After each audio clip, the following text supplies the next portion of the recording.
Peter Obi, when people change party, he abused them. He is currently discussing on how he will become vice presidential candidate. The Obedience said the only reason they are supporting him is so that Peter Obi will be the president of Nigeria. Anything short of that, they are not going to agree. He has been having meetings to become the vice presidential candidate. That is rumor. He has accepted it. When Jonathan was president, the most heinous crimes were committed when Jonathan, a Christian, was president. No, I won't subscribe to that. So when President Goodluck Jonathan was sitting president, there was Chibok girls. Close to 17 local governments in Borno State were taken over by Boko Haram. Even Jonathan himself said that in his own government there are Boko Haram. The chief of defense staff died from plane crash. In Abuja, 80% of these roads in the city centers were divided into half. Everybody used one and the law enforcement will use the other. That's the palpable fear that was in the country at the time. Now, do you think Nigeria is still under some form of colonial power rule and all Yes, 100%. In all sphere of life. Politics is not religion. In religion, once you accept Christ as your Lord and Savior, you die in Christ. If you leave him, you have backslided. Politics is an association. It's a interest-based association. You have every right and any time to leave any political party to another. If those values that you cherish are no longer in place, it's not a religion. What values guide you in politics? And what personal values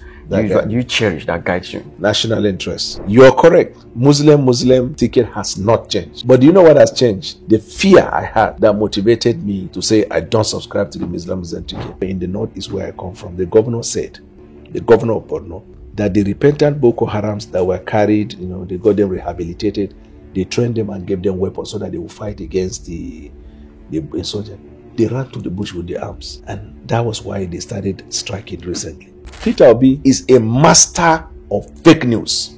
Fake news, I said it and I'm repeating it, misinformation, disinformation. And then the most important one is national interest. His self-interest far outweighs the national interest. He is happy to discredit Nigeria. You must give Peter Obi the credit that there was never a third force in Nigerian history. And he gladly brought third force to contest. It will go down forever as a credit to Peter Obi. In fact, maybe because he's the first to start, and that is the reason why he didn't see the limitless opportunities and didn't cash in on that. Atiku, Peter Obi, and probably like they say, El Rufai is coming on board. Are you guys afraid of that kind of coalition? We are not, because they look like association of wild goose chasers. What they are chasing does not even exist in their imagination. It only exists in their imagination. They don't look like they are organized enough to put a threat or fear to anybody, not only the president. That is the reason why we are not moving. No political coalition will defeat a governing party, even if that governing party is weak. Do you believe President Tinubu won this 2023 election? Yes. 100%, without any iota of doubt, inside of conscience. So no, the election was not determined by conscience. Yes. It is evidence-based election. People could see what happened during the 2023 election. It was clear. Everybody could see. You saw it. I saw it. We all saw the election. Let me ask you one question. Do you believe yes, that the Obedient movement manipulated some election results? Now, do you think in 2027 you may go back to Atiku to speak for him? God forbid. If for any reason, let's say, as well, you throw me out of the window and say, I don't want you in APC, I don't want you anywhere, I will go back to being unattached politician. But if you want an answer, whether I am going back to PDP or going back to Atiku, read my lips. No. He spoke worse things than this, than saying, I will subscribe. You will never. I will subscribe to whatever form the decision of somebody, because everybody has his own reason. Now, what is the problem with PDP as a party? What do you think was their biggest mistake that made them to lose that election in 2023?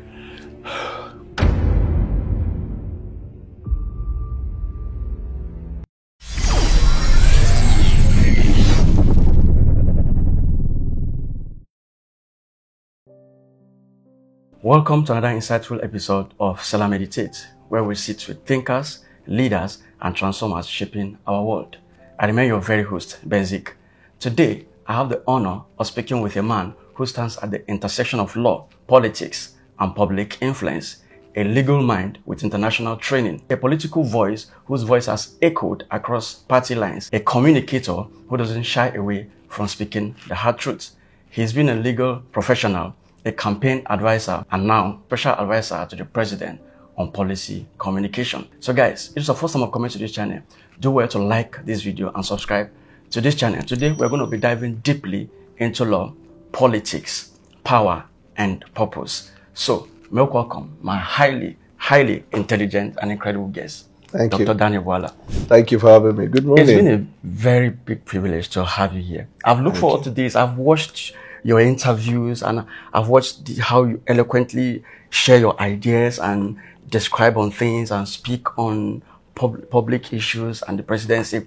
It's quite very intellectual to see you, speaking. So, but now, for the benefit of those that maybe don't know about you, I just want you to just share a bit of your background story and your trajectory into politics. Right. So, thank you for having me. I am, first of all, a Nigerian citizen, and when we depose to affidavit in court, usually what you see is I am Daniel Bwala, a male Nigerian the citizen of number so.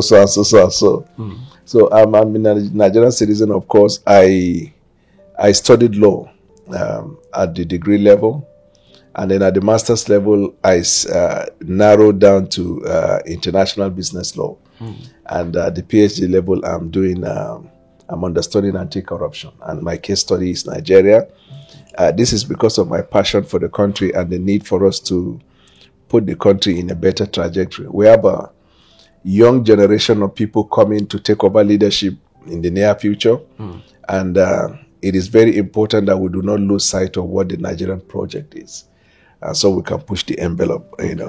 So that's about it with my professional life. Politics-wise, I have been an enthusiast of political activities and trajectory in the country. I started participating in political activities as far back as 1997 to 98, when the idea was molded to go into the Third Republic, the Third Republic or something. And so since then, I've been active in it. However, not contesting until 2019, when I vied for the Senate seat. But we stopped at the primaries, and that's about it with contesting. We're participating in politics in terms of, for example, in the APC, the party I helped as part of the people that were there when it was formed. For the 8 years of the administration of President Buhari, I was active in terms of advocating for the manifesto and the party policy of the All Progressives Congress for 8 years, actually.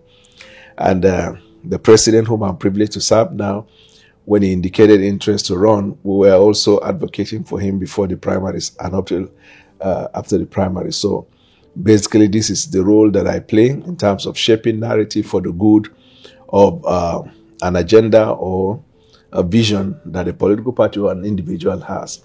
And this is how far we have gone. Thankfully, we are privileged to have President Bola Tinubu. I know a lot of people, because of the policy that creates inconvenience, temporary inconveniences, a lot of people are not comfortable when they see us advocating for the renewed hope agenda. But the good thing is that by virtue of the surgery that the president has conducted in terms of affecting the fundamentals of the economy, we are no longer talking about renewed hope.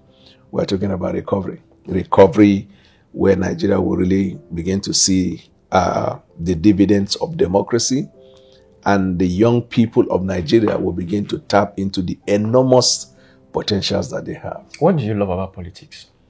So what I love about politics is agenda. And what do I mean by agenda?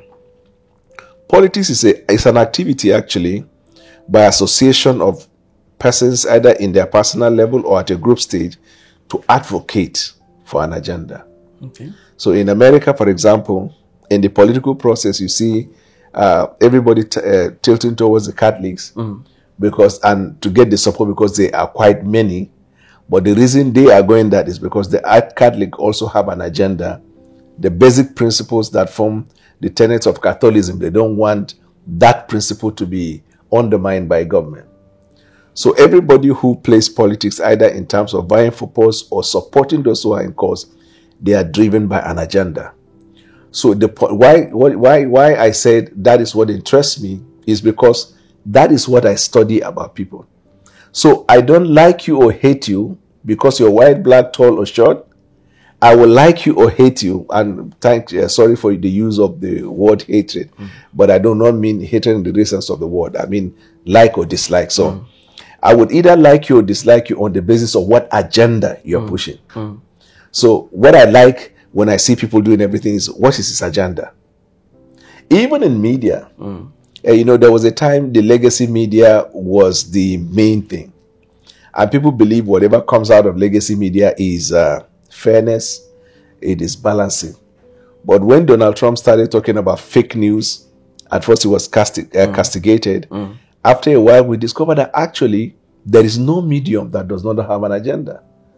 Some have a positive agenda, but majority of them can also have an agenda that they particularly want to drive. So if you go to America, the neoliberals believe that the mainstream media houses push for neoliberal agenda. The conservative believe that the conservative media houses, they push the narrative of the fundamentals of the American society. So agenda is what I look at. And what I study is agenda. So if whatever you want to run, I'll look at what is your agenda. Agenda that is driven by passion for national interest and national security, that is what interests me the most. Do you think Nigeria is working for everybody or for some few people? Well, that is relative. And I like the point, for everybody, for some people. So you can determine that per stage. It's not in the overall. At the moment, it appears to be working for some people. That's why President Tinubu wants to make it work for everybody. What do I mean by that?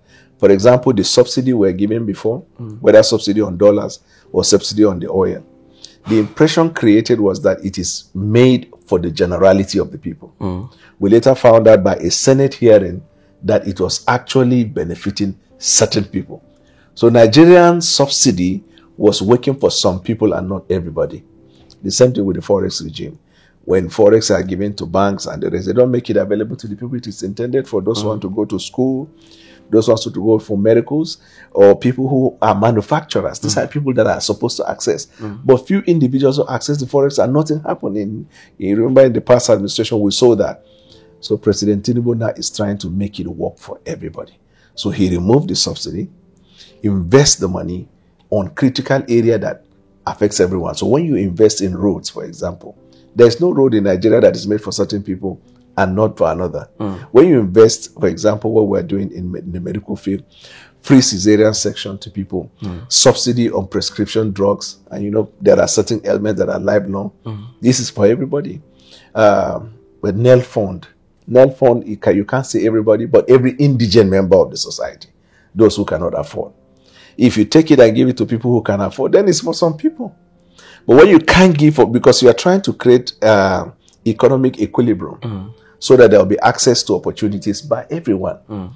So I love, at the moment, we are moving Nigeria away from working for some people with the intent and intention to make it work for everybody. Now, I want to get this thing on your personal level now. What values guide you in politics, in dealing with politics? What personal values do you cherish that guides you? National interest.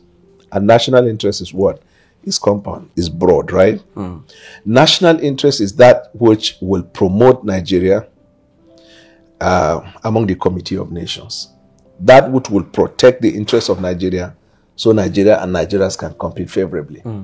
That which will protect the integrity of the Nigerian nation. And why are all those things necessary? Because if they are put in place, that means you and I can compete with somebody in America or Canada because of globalization. Now, globalization means that yesterday at the residence of the president, we met the African Footballer of the Year, Ademola Lookman. We met with him yesterday. A Nigerian African footballer acknowledged globally because of what? Equal opportunity. When the nation is undermined, then the potentials of the people in that nation will as well be exploited by people. That's why they come pick up our brains to their countries, and then we do not deploy our brains for the interests of Nigeria.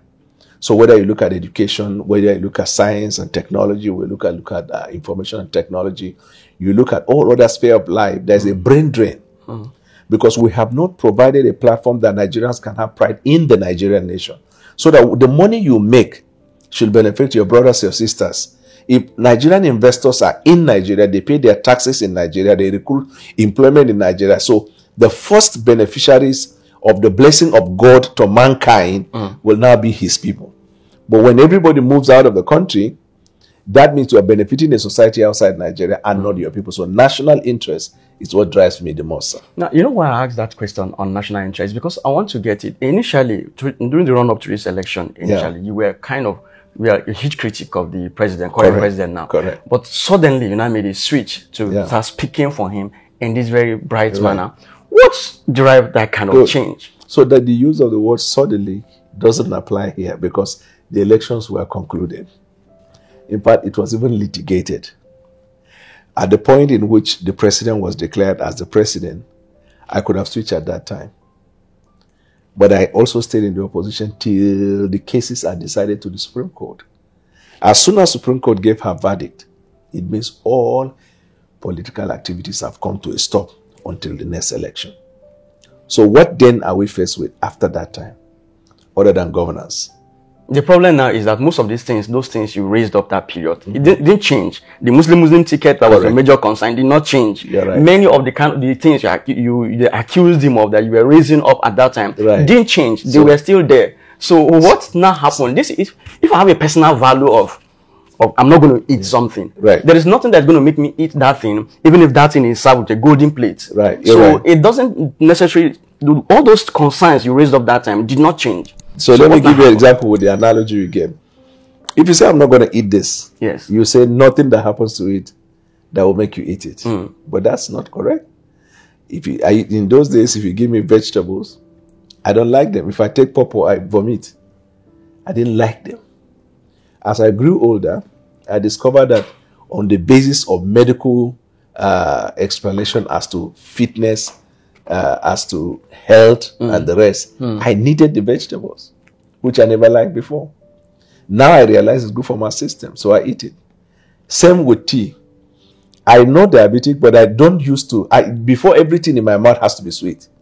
As I grow older, I discovered that already you are getting the sugar from other food that you are eating. So why must even your tea be full of milk and tea? So I love taking tea without milk and without sugar. Why? For my health. Because I'm no longer that youthful person that before you say John Robinson, I would have burned 1,000 calories.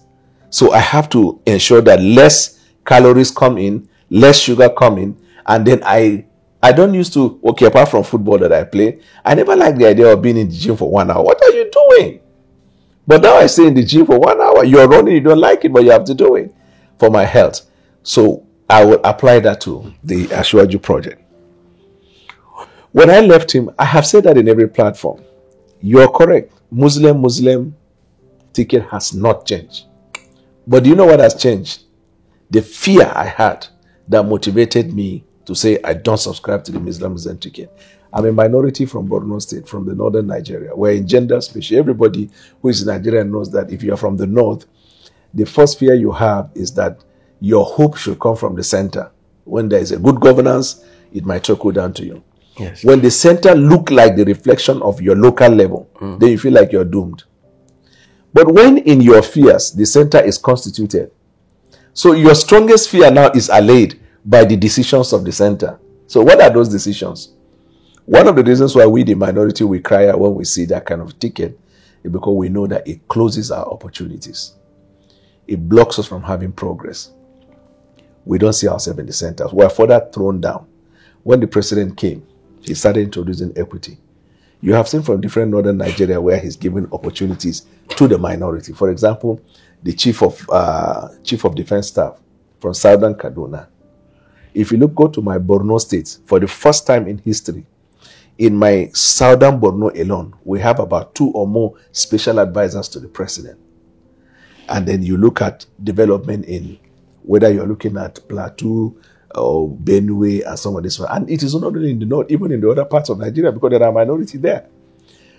So what has changed now for the health of Nigeria? Those things that I feared could happen have been allayed. So if not, I am a winch or wizard. What stops me from supporting the president? Except if I have an agenda against his person. If I never like the ticket because of A, B, and C, and A, B, and C is addressed in this society, then my perception and perspective of the government must change. That was the reason why I decided to support the president. And when the opportunity now came to even be in his government and advocate for that equity that he has introduced, I grabbed it with two hands. This is the reason why I never liked salad before, but I now like salad. Now, if someone will say, like so many people will say, politics is more or less like stomach infrastructure. Yeah. People are just looking for their pockets and just what they are going to eat. That is the reason why this change of mouth. You see many people that will be here, suddenly tomorrow you see them speaking like this and you're wondering, what's happened? All these things that is happening are still there. But why are you speaking with both sides of your mouth? Does it mean that you're just hungry? It's stomach infrastructure. Like So that's the problem. I get the point you're driving at. And usually that should apply to politicians who don't have second address. You know, we have politicians who don't have second address. Their life hinge on politics. If you take them out of politics, you can never point at anything they have achieved in life or they can never achieve in life, but in politics. You must have heard people talking about politicians. They will say, before you joined politics, you were a beggar. After you became a politician, everything you acquired, those are the ones who can apply stomach infrastructure. I was only appointed by the president 6 months ago. I have lived and I'm living a successful private practice as a lawyer all my life. I train in the United Kingdom. I travel on an average once, twice a month. All of that were not provided by any stomach infrastructure. On my own honor. The politicians who you see them in big places today, some of them consult us as legal experts to give them opinion. We call it second address. That's why we will have the burden, the courage to look at politicians and say, I disagree on this issue. I will just give a classical picture with the privileged position I have with the president of Nigeria. When in the primaries, I was working for him, I was very close to him. Immediately he won the primaries, you should know that he's going to be the president. I turned away from the opportunity to be part of his campaign and government for what I believe in. And damn the consequences at that time. A stomach infrastructure will know that you will jump at it. And secondly, they talk about you speak here, you speak here. Let me say a thing about politics. Politics is not religion. In religion, once you accept Christ as your Lord and Savior, you die in Christ. If you leave him, you have backslided. Once you join a church, it is believed you stay with the church. But have you not noticed, even in politics, even in Christianity, people backslide? And in some cases, somebody said, I will die in this church, deeper life. Any other church is a carnal church.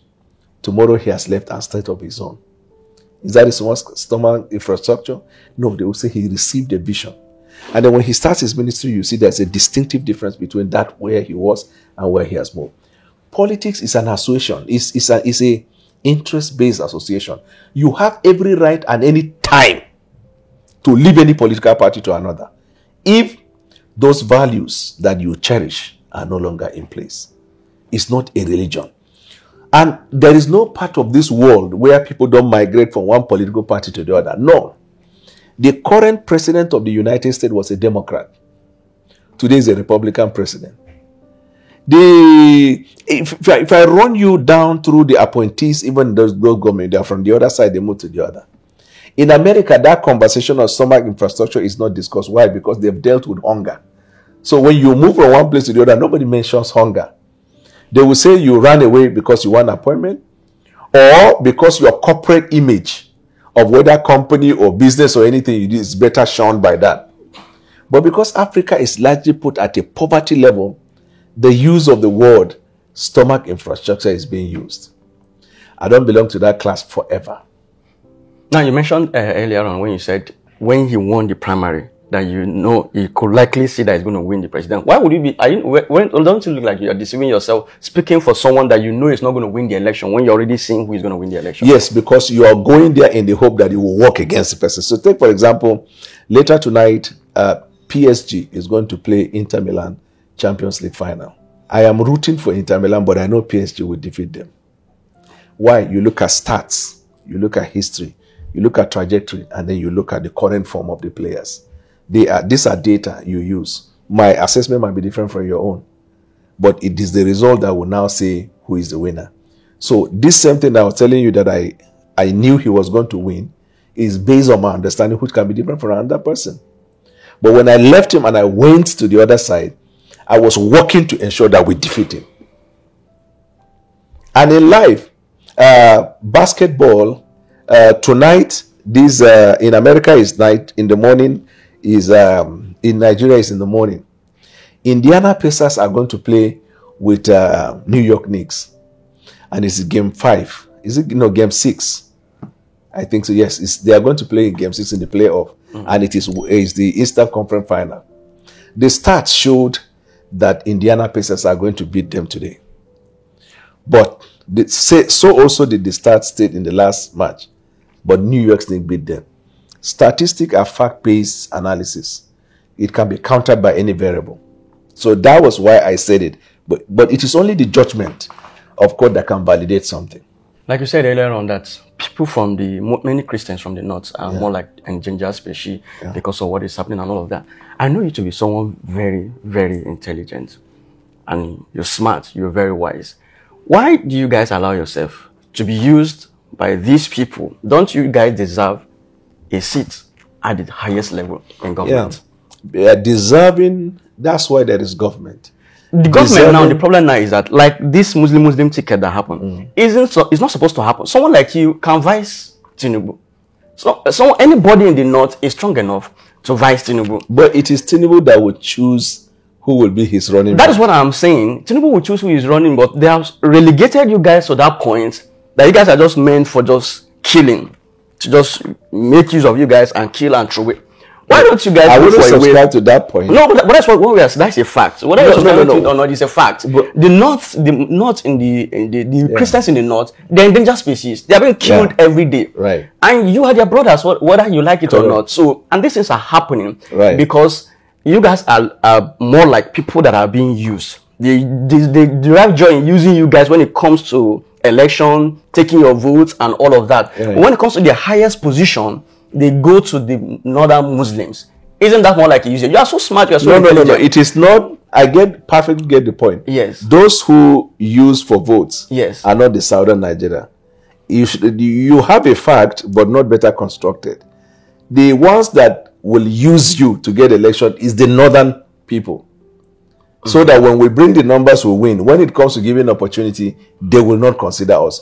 But each time a southerner is the president, minority benefits in Nigeria. Each time a southerner, when Obasanjo was president, minority benefited. Good. Do you get the point? Good. When Goodluck Jonathan was president, minority benefited.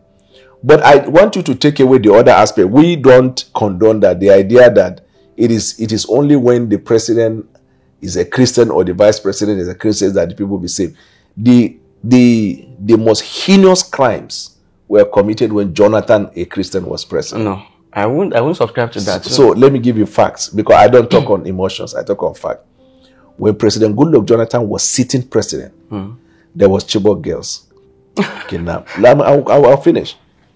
The close to how many? Either 17 local governments in Borno State were taken over by Boko Haram. Even Jonathan himself said that in his own government there are Boko Haram. The chief of defense staff died from plane crash. And then in Abuja, we're in Lagos, I forgot. In Abuja, 80% of these roads in the city centers were divided into half. Everybody used one, and the law enforcement will use the other. That's the palpable fear that was in the country at the time. He was a Christian. So when it comes to fighting insecurity, it is not the religious belief of the person. Goodluck Jonathan for Chibok girls, it was politicized. It was given more life than it actually is, because all what has happened under Buhari, I can bet is ×3 of what has happened under Goodluck Jonathan.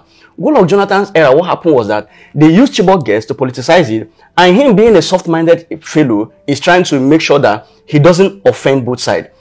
Even El-Rufai was saying that he's killing his own people but if you remember, if you look at it, towards the run-up of the election, when he went during that 2015 election, what he did was he's tried to make sure that he recovered virtually all the local government from the terrorists, because that was when he knew that his fate in this presidency is dependent on him taking action. Why And he didn't you took know it action much earlier? You're right. No, that's what I'm saying. He didn't do those things earlier because he was just trying to be his good mind man, trying to see that he brings everybody around. And everybody they politicize what happened that period much more than what it is now. And there is no way what happened under Buhari could be compared to what happened during Goodluck. I have not discussed Buhari here. Yes, I'm just bringing both of them to do the comparison. I'll be happy to answer, but the point I'm saying is, when you are a leader, there's nothing like your good mind and your bad mind. Yes. You take the oath of office to administer for the federation. I think that was his weakness.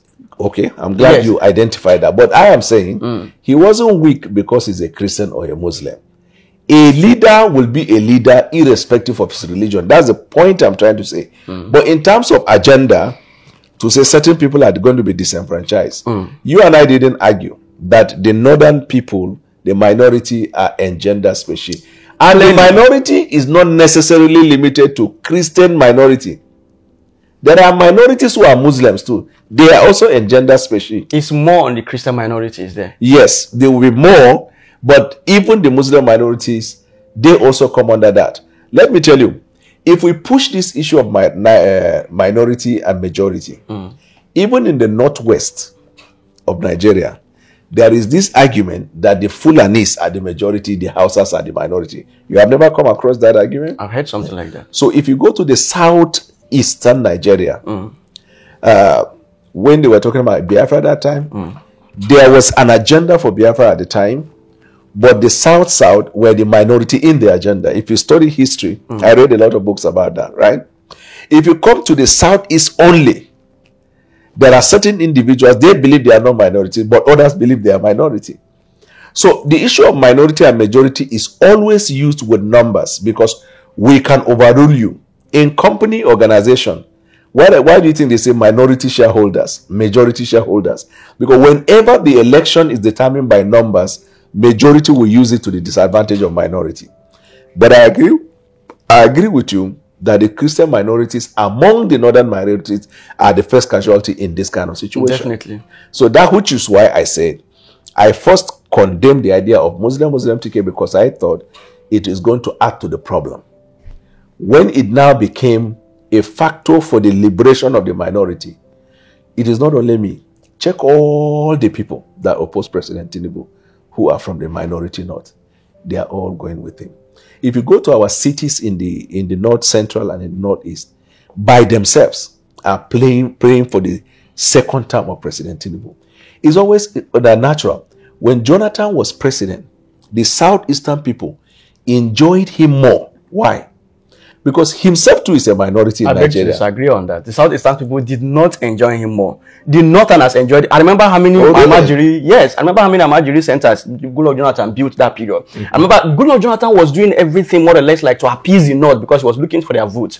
They had the major enjoyment. What the Southeast just won that period and what they were doing that period was just because he's someone that more or less like relate to them. Yeah. They're kind of fine because he kind of give them a level playing field to some extent. So let me give but you it doesn't facts. necessarily mean that they enjoyed him more. Let me give you facts. What did he do in the South? Let me give you facts.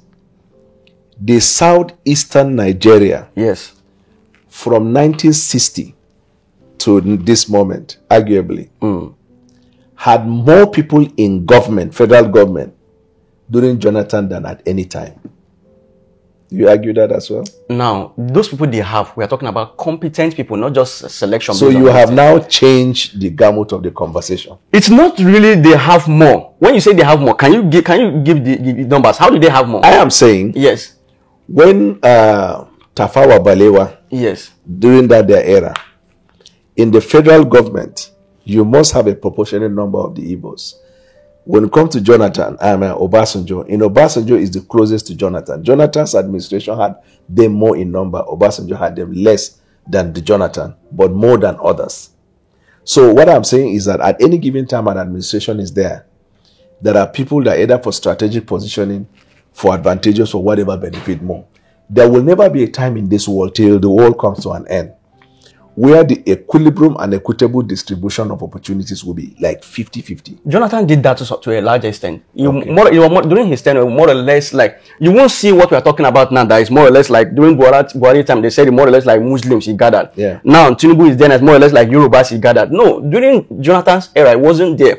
You could say 60-40, but there's this balance within the equilibrium. Unlike now that during Buhari's time, it's more or less like 95-5. You see the problem no, yes, because that is where the trajectory started. I never mentioned, you know what? Tinubu took the templates and ran with it. Tinubu took the template of Buhari when it comes to sharing positions. Now, the same thing is happening now with Yorubas. If you look at it now, you see like 90-10. That is what is happening. 90-10? Yes. Let's look at the positions now. How many positions? In fact, when it comes to even the top positions in the government, it was Tinubu that just came up and just tried to do something for the Southeast by giving the chief of naval staff to taking it to the South.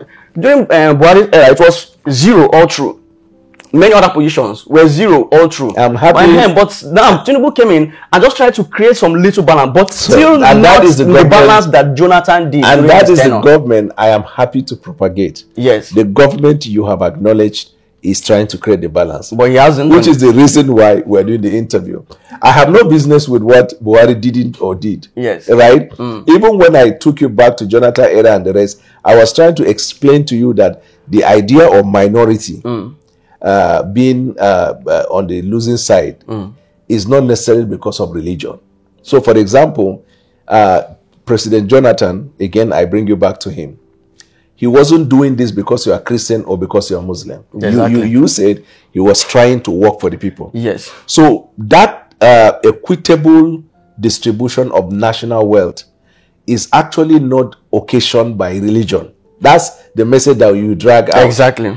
It is by fair representation and equal distribution of access to opportunity. Yes, exactly. And that is what the President Bola Tinubu is doing at the moment. If you look at projects, yes, he has not done. He has not done many of it already so far. Or maybe we are still looking in the future. I'm glad you know we still have a future. But so far he has not given this equitable. Do you know the minister, the Foreign Affairs Minister of State?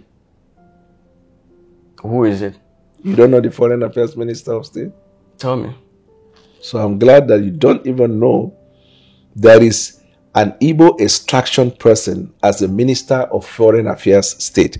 But I want to even push the envelope. Her name is Bianca Ojukwu.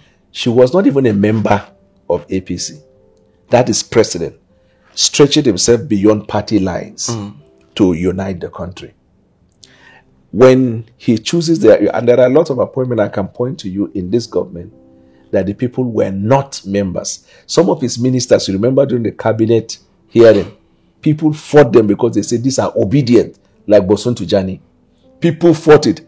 Guess what? He made him because the person is competent. When you give crumbs to people on the bottom there and trying to say you give them opportunity, that is not opportunity. Tell me what crumb is. With crumbs, like these positions you are mentioning, they don't have strong power like those ones at the top. Give me an example of a position.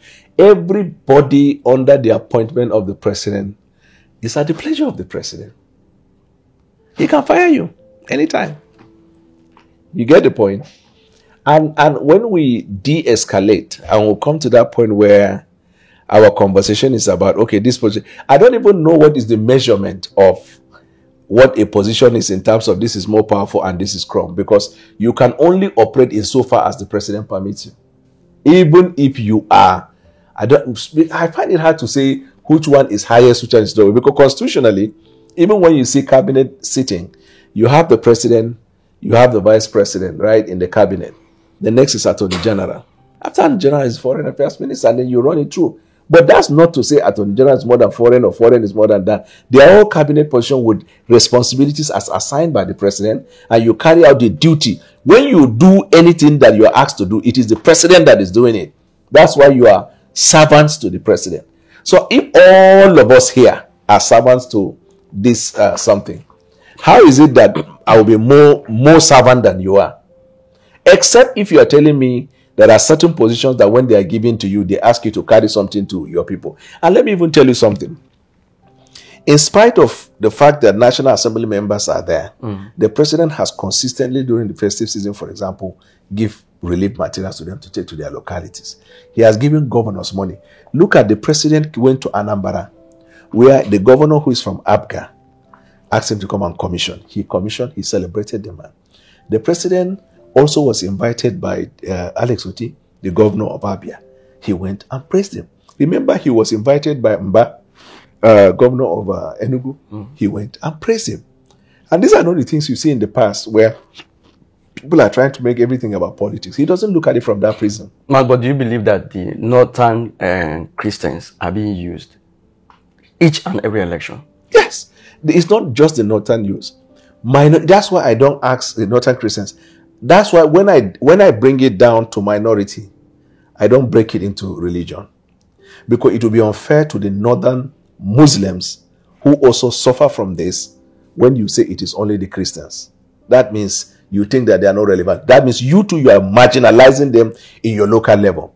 Now, coming down to the issue of being used, minorities are being used all of the times.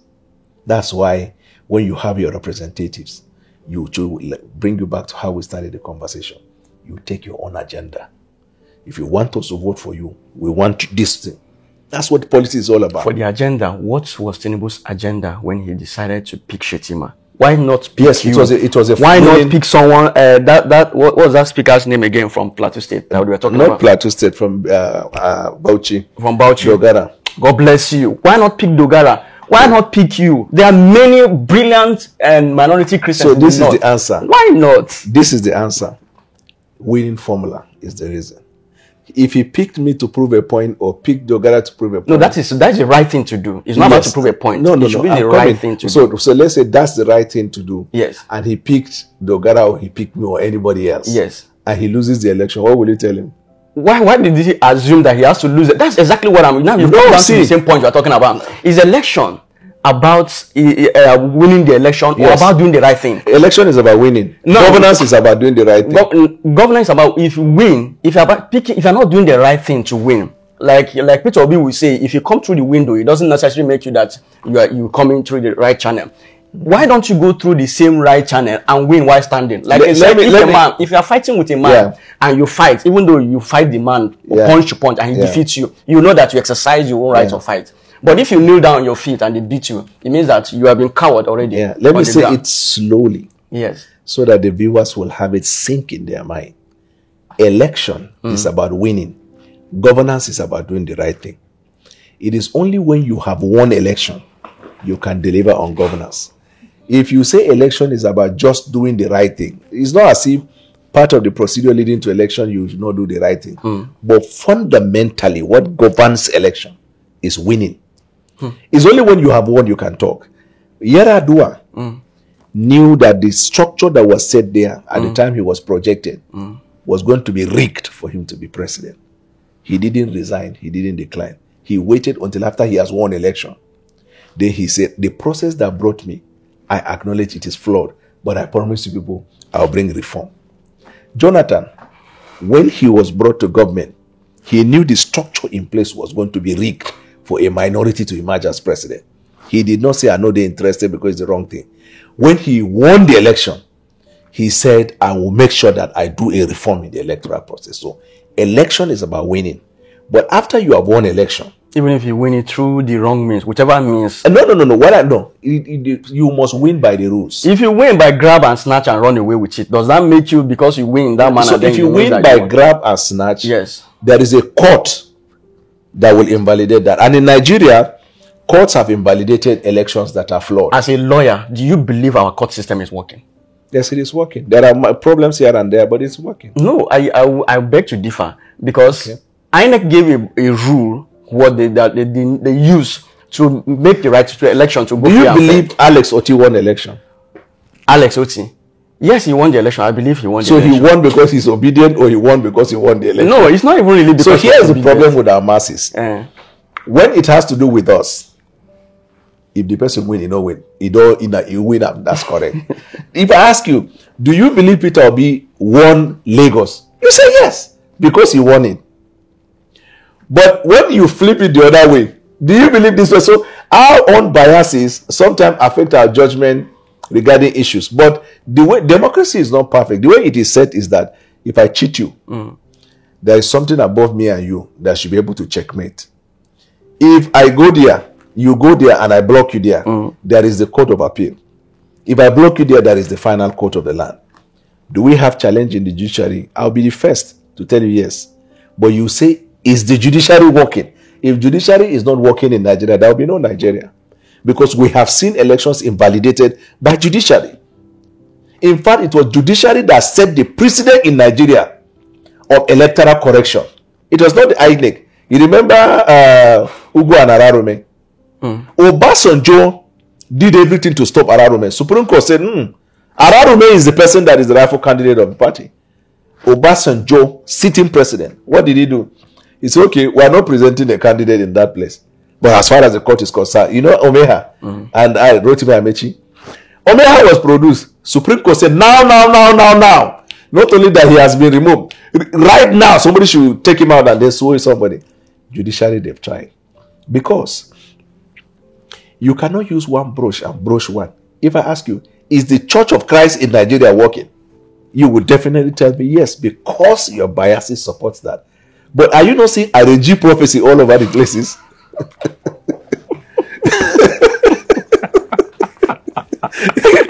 So let us have hope in Nigeria. Let us push the envelope. At every given, that's why when we started, I told you of a generation that is rising. So that if national interest binds us, take for example, if you look at the entertainment industry, look at people like Davido, Wizkid, Burna Boy, they fly Nigerian flag all over. Pure private sector, not funded by government. You can imagine if other strata of the economy of Nigeria is also supported like that. Look at Spacestack, Flutterwave, and the rest in the IT. Not funded by government. So if we establish that, look at the Nollywood. You know, so but by the time every aspect of our economy gets that kind of a boost, believe me, the next generation of Nigeria will have equal opportunity like every other one. Now, President Tinubu is focused on ensuring that these other areas are all given the needed boost. I want to ask you this question. I want you to reflect and answer it deeply, heart to heart. Do you believe President Tinubu won this 2023 election? Yes. 100%, without any iota of doubt, inside the conscience. So no, the election was not determined by conscience. Yes. It is evidence-based election. People could see what happened during the 2023 election. It was clear. Everybody could see. You saw it. I saw it. We all saw the election. Let me ask you one question. Do you believe that the obedient movement manipulated some election results? It could be possible. I can't rule out that whether it happened or not. That is what democracy is about. That it is possible something could be this. But if the government is zero to conscience, we are four here. We will have our different views about this. We will stay here till forever. There will never be a direction. So democracy established in such a way that where a case like that exists, we will take it to court. When we take it to court, court does not determine the cases on conscience. It's on evidence. You can lose a case even if you are right and you've not presented the evidence. And I give you an example of the obedient people that they came thought they say they won. When they went to court, they asked them to produce evidence. They asked them. They just carry one sack like that. I was in the court. Came and dumped it in front of the Supreme Court. INEC refused to give them the major things that they needed to prove their points. So what were those things that they dumped in front of the judges? Those were just the ones they were able to get. But why didn't INEC open its portal for them to see? So those ones you say that they dropped, that they were able to drop. Ask any lawyer. Those things they drop, is that how it is being dropped in court? How are they supposed to drop it? So is evidence, cases are won or lost on evidence. Unfortunately, no evidence was produced by PDP that at the time I was supporting, by Labour in that election. Now in law, I don't know this thing about law, but you're a lawyer. Maybe you can explain it much better for me. Now, once people have seen what is happening out there, let's say INEC gave a clear rule of how elections should go. And at the end of the day, that election, everybody could see it, that it did not go through the same way through the guideline that it was given. Yeah. Whether someone brings evidence to prove otherwise, isn't clear law says that this guideline that you've provided. If we are playing football now, and in football, they said if this ball crosses this place, it means that it's gone for throwing. Or if it crosses over the bar, it means it's over the bar. If everybody has seen it over the bar, clearly that this ball is over the bar, do you need the goalkeeper to come and prove to you that this ball is over the bar? The people watching it and the referee doing the referee, if they see that this ball is over the bar already, what do they need evidence for this thing to prove that this is right? Because in football, yes, when the ball goes over the bar, yes, the players don't need to tell the referee. He's the one that will blow it. yes, exactly. In election and election cases, you need to go and prove your case. It is not INEC that proves the case. And then secondly, so even if INEC gave their own clear guideline for how this thing should be done, and they didn't follow the guideline, and if you don't establish to the court by evidence that INEC did not follow, you don't get it. We are not blind in this then country. Secondly, when you talk about guideline provided by INEC, let me say that because I'll give you that benefit as a lawyer. The guideline of INEC is subsidiary to the Electoral Act. If the Electoral Act that gave INEC the power to produce a guideline also provide in the Electoral Act that same INEC can use any other means apart from the guidelines. So even if there is an infraction with the guidelines, but INEC will use other means as provided by the Electoral Act, INEC is within its powers. You see, when it comes to court, when we talk about evidence-based argument, is that one, you have to bring the evidence to court. Two, you have to make an argument about the evidence. Three, convince the judges that is a violation. You get what you want. If you dump the evidence and you don't make the argument, like in the case of Labour Party, they dumped it. Court does not come down to the backs and start settling. You create a case theory. And based on the theory of the case that you create, you marshal your evidence and you make your argument. If you don't win your argument, like you said, even if the ball passes across the bar, that everybody in the stadium saw, the difference between that one and this is that if you don't make a case convincing, you will not get the judgment in your favor. Even if the lawyers saw that INEC didn't follow their guideline, you have to come and make your own case clearly. Yes. You win your case not on the weakness of the defendant, but on the strength of. I'm not a lawyer, but I think that is not, to my own understanding and to my belief, that is not the right way to judge a matter. If I could see clearly that someone stabs someone knife, kills the person clearly, and I'm seeing it, I could see it clearly. Yeah. Why do I need to now another proof to know whether it is that same person that's Let me even add it. If by the time he killed the person that you are seeing, yes, the judge is driving and himself saw it, you will still lose your case if you don't make an argument. Because the judge is not a Father Christmas to give you what you did not ask for it. So, administration of justice is very different from the way we look at it. You know, you are talking about medieval days where the king or the judge will see it, people will come. You talk based on your conscience, then they will now carry something and do like this and say, if we strike it here, if your conscience is not correct, you die now. So the law has evolved. I remember there was a time when Obasanjo came, and there was this in the southeast, there was these Bakassi guys, you know, when they were catching thieves.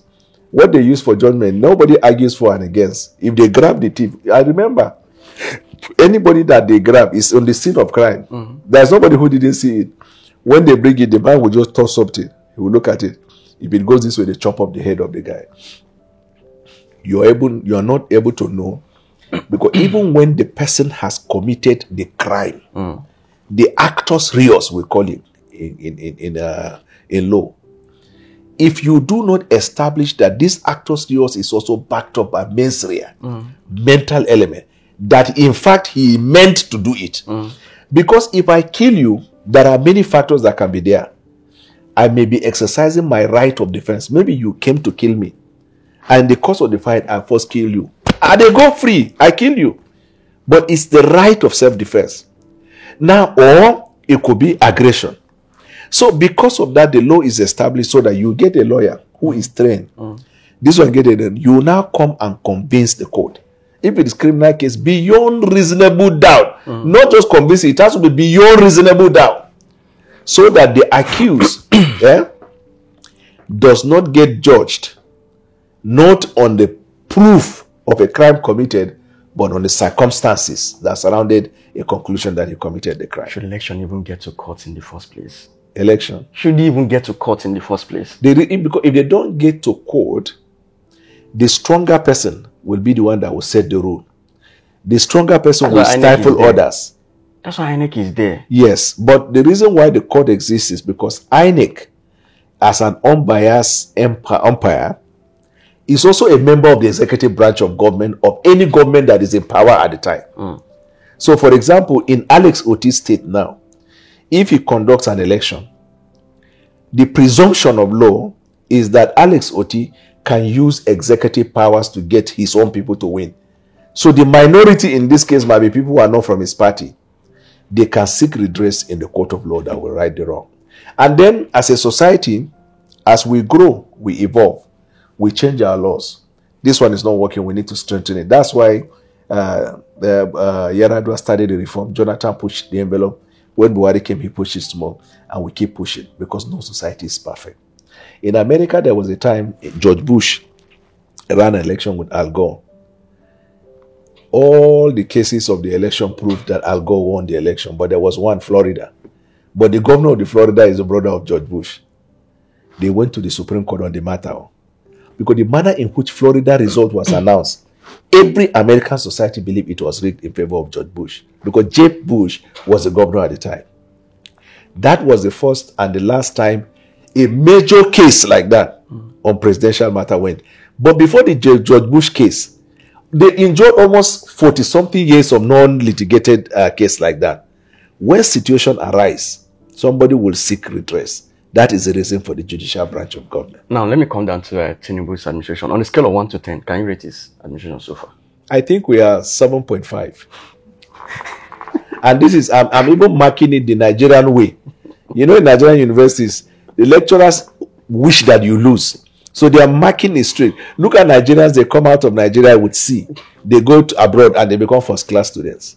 So that's the kind of you marking. But if I'm going to give a liberal marking, I will say that the president has gotten 9.5. And what I will use in justifying what he saw when he came and what he has done within only 2 years. Now, but I give 7.5 because I want us to challenge ourselves to do more. Now, the problem there is that doesn't it seem like we are lying to ourselves? Okay. Now, I know you to be speaking truth, especially when you were delighted when you were speaking for article, because the way you were dishing out your numbers. When you are in the opposition. No, but wait, no, hold on. Opposition isn't meant for you to try to whitewash black. I'm saying this thing is black, and I'm coming trying to whitewash it. When you are speaking on the side of truth, when you roll out your data and your statistics, superb. Each time I see your interview, either on Arise or Channel, I sit down, I watch, I sit down, I know I'm going to learn something. It's Daniel Bwala speaking. Because I know how you reel out stats, data, and so eloquently and so intelligently. Now, when you move to APC, it's more or less like people say, when you jump into APC, you remove part of your brain and drop at home so that you can be able to talk without the brain. Yes. We are seeing the data. We are seeing everything happening. And you can't mention what you are seeing. You can't mention what you are seeing. No, you can't mention what you claim we are seeing. What was fuel before? Let me just go down to the normal thing that everybody understands. Fuel, what was fuel? Call all the facts. I will address them. Call all the facts. The thing is, foodstuffs in the market, what was it before Tinubu came in? Transportation cost, what was it before Tinubu came in? Security, what was it before Tinubu came in? All those things. How has an average Nigerian benefited from Tinubu so far? That so let me answer. 7.5. We should be getting 1.1. Let me answer. And I answer by saying this. The problem we have, and sometimes has to do with our psyche, there is a presumption in democracy that the government in power is a villain. Every other person is a victim. In other words, if the government in power does anything good, they will say, you are supposed to do it. It's your duty to do it. If the government does anything to somebody, they will say the government has maltreated. Because of that presumption, there is nothing you do when you are with government that would please the people as much as how they will be pleased when you are against the government. Because they believe When you are against the government, you are speaking for their situation, the victims, because of the belief government in power is villain, the people are the victim. It's not only in Nigeria, anywhere in the world.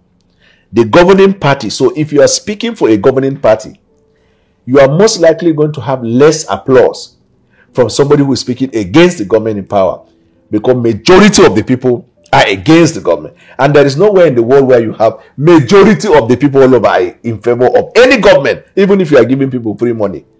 So because of that, the psychic of an average Nigerian means that if you are not speaking against the government, you are not popular, you don't have integrity and all that. It doesn't let me finish. You have asked questions. Yes. I'm answering all of them. Okay. And I'm answering in a way that even the masses, because you are echoing the mind of the masses. Yes. I'm answering in a way that they will understand. So whenever you check TV or social media and you see a whole lot of people, talk is cheap. Take for example, when I was in the election, anything I said against APC was celebrated both by PDP and the obedient. Anything that will bring down our enemy. Sometimes when I see them insult me on social media, then I'll go to 3 days when I was speaking against the APC. This same Twitter account will say, oh, if Christianity permit marrying 2 wives, I'll give him my sister. That same person now is calling heavens to throw thunder on me. Because now I'm speaking for a government. They want the government to be demarketed so that the chances of their candidate can be me.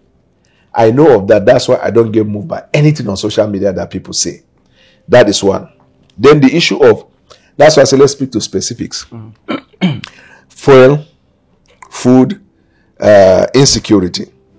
I will tell you why the prices changed. Because we removed subsidy. When you are paying for subsidy and a price is at a certain level, if you remove it, the price will become expensive.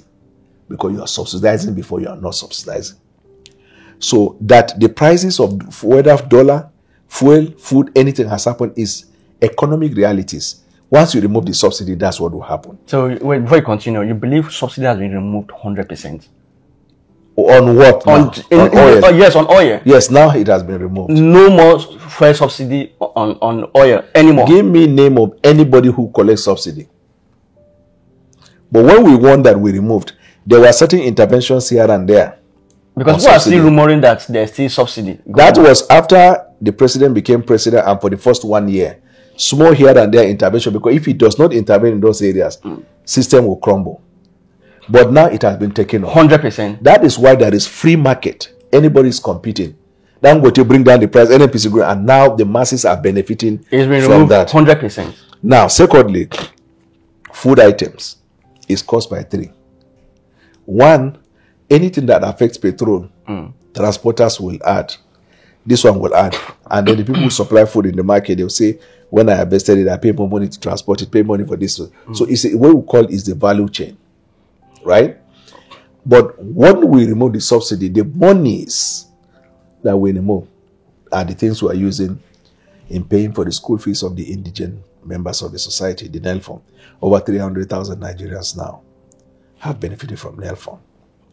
Prescription drugs, certain ailments that are lifelong. Prescription drug is free in Nigeria. I mean, there's a subsidy, on prescription drugs. Free cesarean anywhere in the country. And you know how hundreds of people die through this section. And then, fourthly, you see roads now. You see Lagos Calabar. You see Southeastern West Road. You see Lagos Ibadan upgrade. Lagos Calabar. You see the airport. Let me not talk about that. You see the airport upgrade. You see the upgrade of Kaduna to Abuja.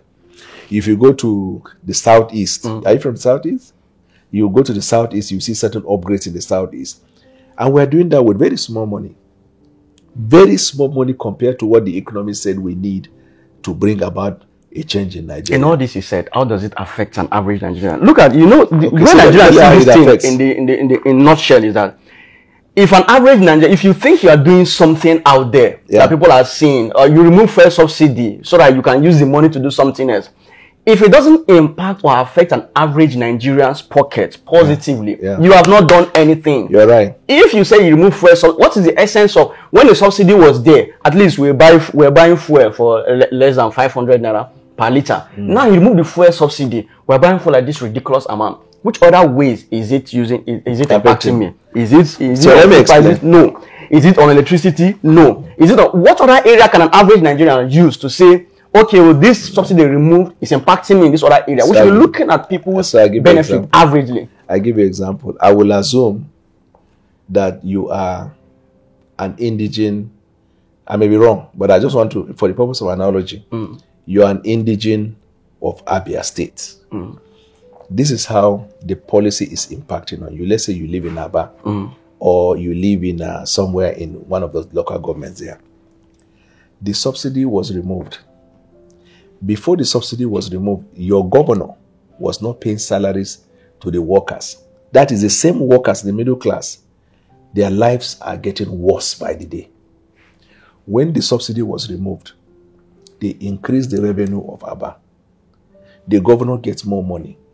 Now he's paying them the salaries. They are Nigerians. That's how it's impacting. 1. 2, he is investing in infrastructure. You can see roads. Roads promote trade. It boosts trade. And then he has more money to fight insecurity by looking at the fundamental, the things affect insecurity in those states. But even in addition to that, and it's affecting Nigerians, even in addition to that, the president introduced local government autonomy. So that your local government, because you may not be living in Aba town, maybe you are in Abakaliki, let's say example. The chairman of that place now has access to enormous money so that even in Abakaliki, he will recruit people. There will be economic activities. There will be loan scheme. There will be dispensary for the people who are sick. There will be good transportation system. And then probably local vigilante. So from Abuja, the thing hit Abia, left the city of Aba, and went straight to Abakaliki. The federal government impact there.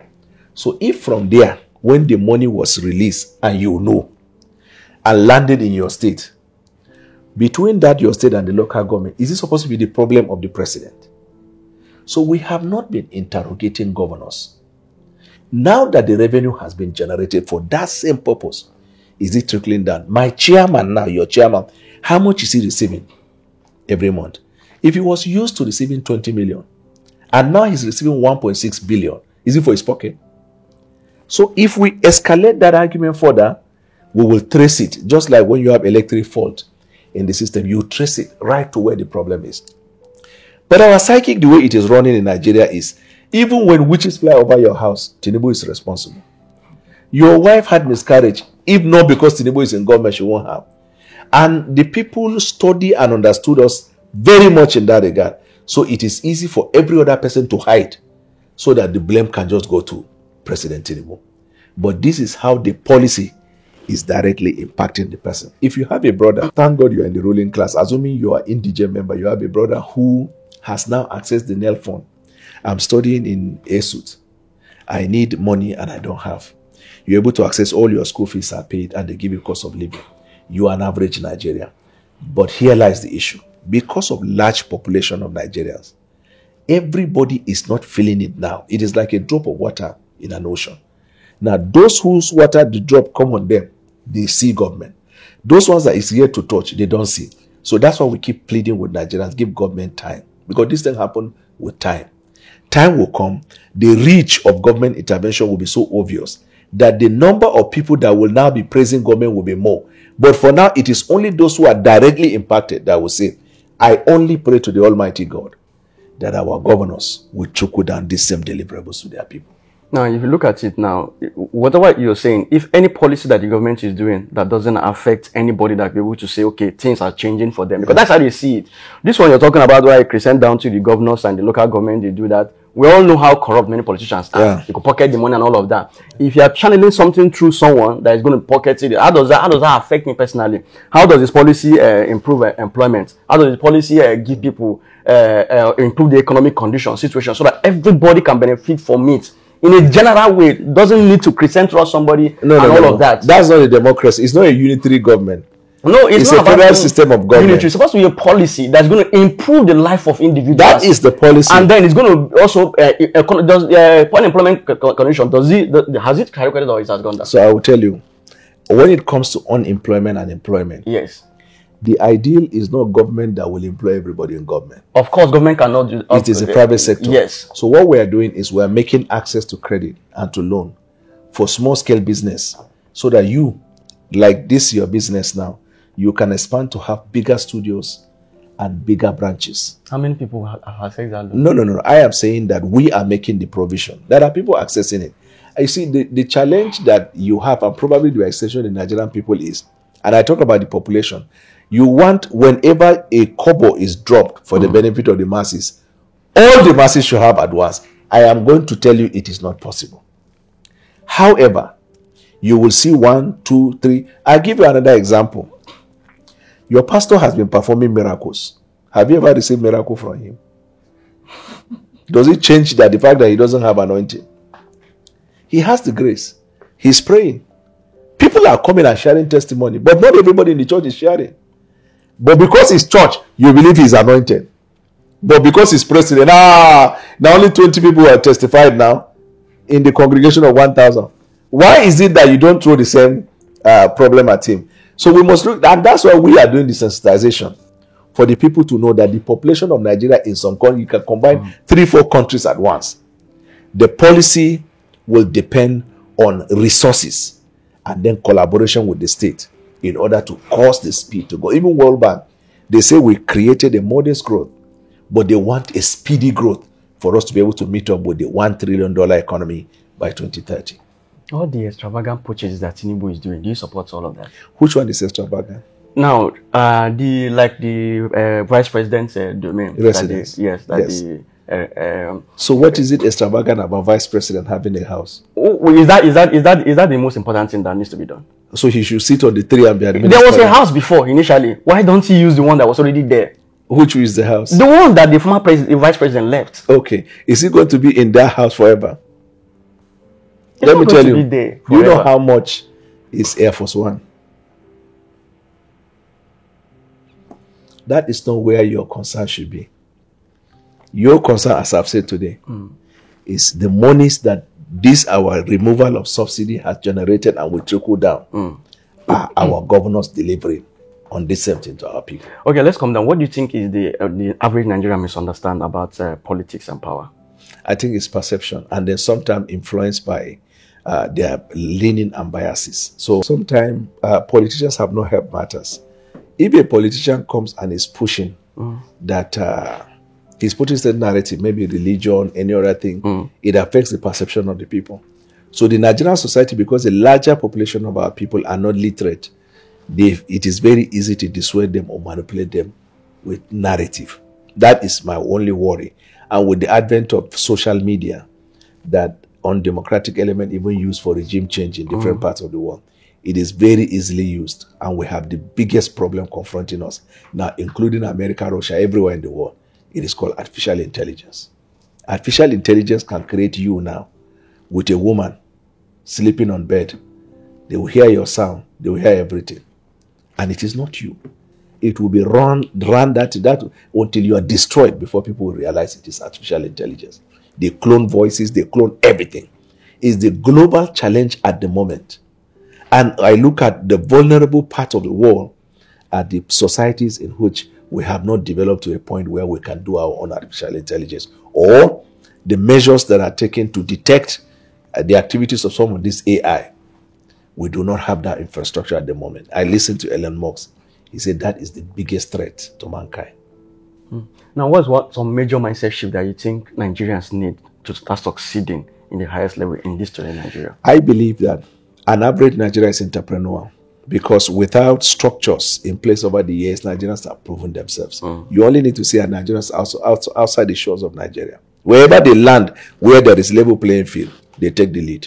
Anywhere there is level playing field, Nigerians take the lead. Yes. That level playing field is my biggest prayer and expectation that we will establish in Nigeria. And President Bola Tinubu is doing it. That's why I talked about this idea of equity, addressing something. Yes. If you are intelligent, it doesn't matter where you are. You have access to that opportunity. When we're able to get that, Nigerians will not run abroad. Nigerians will stay in Nigeria, because money in Nigeria is more than money outside of Nigeria. And then we talk about our rights. you eat the food you like, you'll be treated like a Nigerian. Then you go to a Western world, you have PhD and you're working in nightclub or you are cleaning, like in the UK, you are in care homes. This is where they have reduced Nigerians. The job that here in Nigeria, maybe when you were in Nigeria, you have nanny. You are a PhD holder. You are working in the United Kingdom. You say, I am in the care service, but you are actually doing nanny work. That modern day slavery we are talking, there is never a time that it is real in the Western world than now.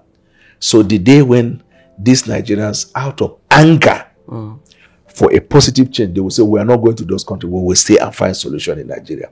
And look at how doctors are living because of living condition and then the jobs they get. And when they go there to work, the condition under which they are put is terrible. My biggest prayer is that Nigerian environment should be conducive enough for these Nigerians that are proving themselves all over the world. You can imagine if we prove ourselves in our home. And I know that there are a lot of nations of the world that don't want that. Yeah. Because the day we realize our potential, Africa is already touched. Now, do you think Nigeria is still under some form of colonial power, rule and all Yes, 100%. In all sphere of life. that? Explain it. It's also, I give you, for example, in perception. A corrupt person from the Western world will be tagged a diplomat or no, a lobbyist. Somebody in Africa who doesn't do half of what he's doing will be called a corrupt person. They are doing the same. They collect money to influence policy. There, it is lobby. Here, it is a corrupt person. The president of the most advanced country of the world is even saying that you will flush that thing we used to wash cloth white, bleach. That if you flush bleach in somebody's stomach, it will take away COVID.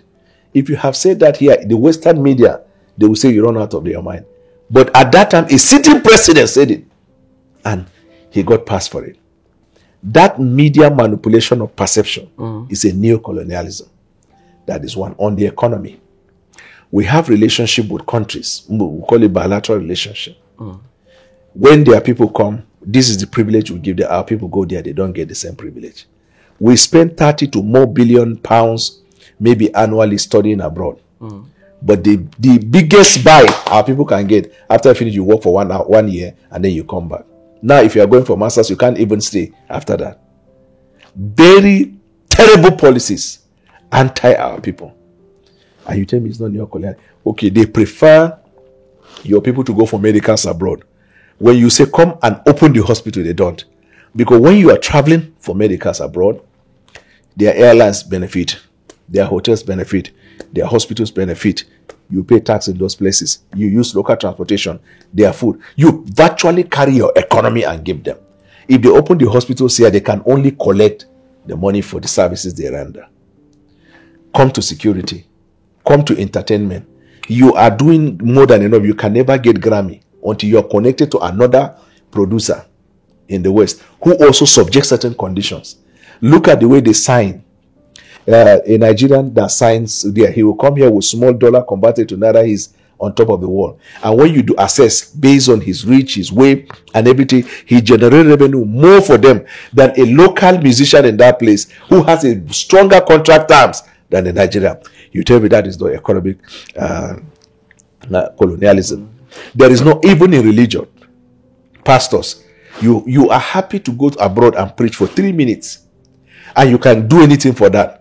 When you come back, they say this is an international preacher. He preached in America, he preached in... And when you travel, there were only 25 people. And that period you are supposed to go and preach in the US. There was another church in Nigeria that invited you to come, and there are 17,000. You ignore them and you went there, so you can come back and say, I preach in America. You tell me it is not neo-colonialism. What about the Home of Affairs? Give me an example. Like the presidency. I'm giving an example. Do you think that neo-colonial powers are kind of controlling what happens in the presidency? So they would always want to. But I see in this president a resistance. And I can give you a number of examples. Okay. Even when Buhari was there, when they removed Jonathan, according to what people say that they removed him because he didn't want gay, whatever. Yes. When Buhari went to see Barack Obama, they were expressing concern about violation of human rights in Nigeria and they're talking of transgender. He said, no, we know they do that one for our country. We don't believe in it. Africans are standing their grounds. And they do everything they do. Some they have their way here and there. Because again, as a leader, if you see that agreeing to certain terms will give you a temporary respite, you may want to do it against tomorrow. But there is always an effort. And it is not just Western world doing it to Africa. Every nation of the world takes that advantage against the other. You have seen the conflict between Donald Trump and Canada. They are strong, closest ally. So national interest, which began our conversation, will be the one we will use in ending. When we understand the national interest, a lot is involved in that corporate concept of national interest. And then an average Nigerian anywhere in the world can beat his chest and say, I'm proud to be a Nigerian. And do you think in the corridors of power, there are people that run the affairs of the government, not the elected leaders, but the unseen hands? They don't run, they influence. They influence. Yes. Okay. Yeah, it is general. Even in church, there are people that are not ushers, they are not counselors, they are not deacons, but they influence activities in the church. Who could be influencing Tinubu? So the influence, let's say for example, the president, you appointed people as your advisors, meaning that you want to listen to them on their opinion. Aside from the advisors, people that are there telling you that if you don't do this, you are in trouble. Holding you are in jugular and telling nobody, you that I have not heard of anything saying that to Tinubu. Not even about jugular. That kind of thing doesn't come out now. But people behind closed doors. But if I know, I will tell you. That's what I'm saying. I don't know. Some top powerful people that could be there trying to influence what happened in the government. That if you are not following what happened in the government, they could work against you or they could do something to you. Don't you think that is Give very me possible? an example of any human being, even if the person has tail and horn in Nigeria, that would tell the president, Bola Tinubu, if you don't do this, something will happen. Give me an example. Some people admit, let's say some colonial powers could tell him that we allowed you to get in there because of one or two things. So if you don't do like this as we want it, we will remove you. Or let's say that's Hollywood. Let's say there may be some northern oligarchs that are strong enough to tell Tinubu that if you don't bend to our throttle, there may be problems. And has it bent to anybody? I told you that effort will always be made. Then how you resist is depend on who? Leadership and character. I am close to President Bola Tinubu by virtue of being an appointee. I cannot point at somebody saying, if you don't do this, we'll do this. But there are tendencies where some people will say, if you don't do this, we will not vote you. Every day you to cover it. We have the numbers. We are in this part of the country, we will not go vote you. So everybody is pulling. Students will say, we are Gen Z. We will not go vote in 2027 if we don't do it. Everybody is putting the influence he can put. Aside from that one, you don't think there are some very quiet, coded, powerful people calling the shots? So what happened? Let me come down to the Hollywood because you are talking about Hollywood. So let's discuss Hollywood. What happened is even individuals that in the movies they say if you don't do this, we'll do this. They can't come raw like that. Exactly what I'm saying. They threaten you behind. No. They don't threat. There is this thing called the use of soft power. Right? Let's say you are the president. You collected money in IMF. You collected in World Bank, or you want to collect, but you don't get it. They will say, we can help you get it.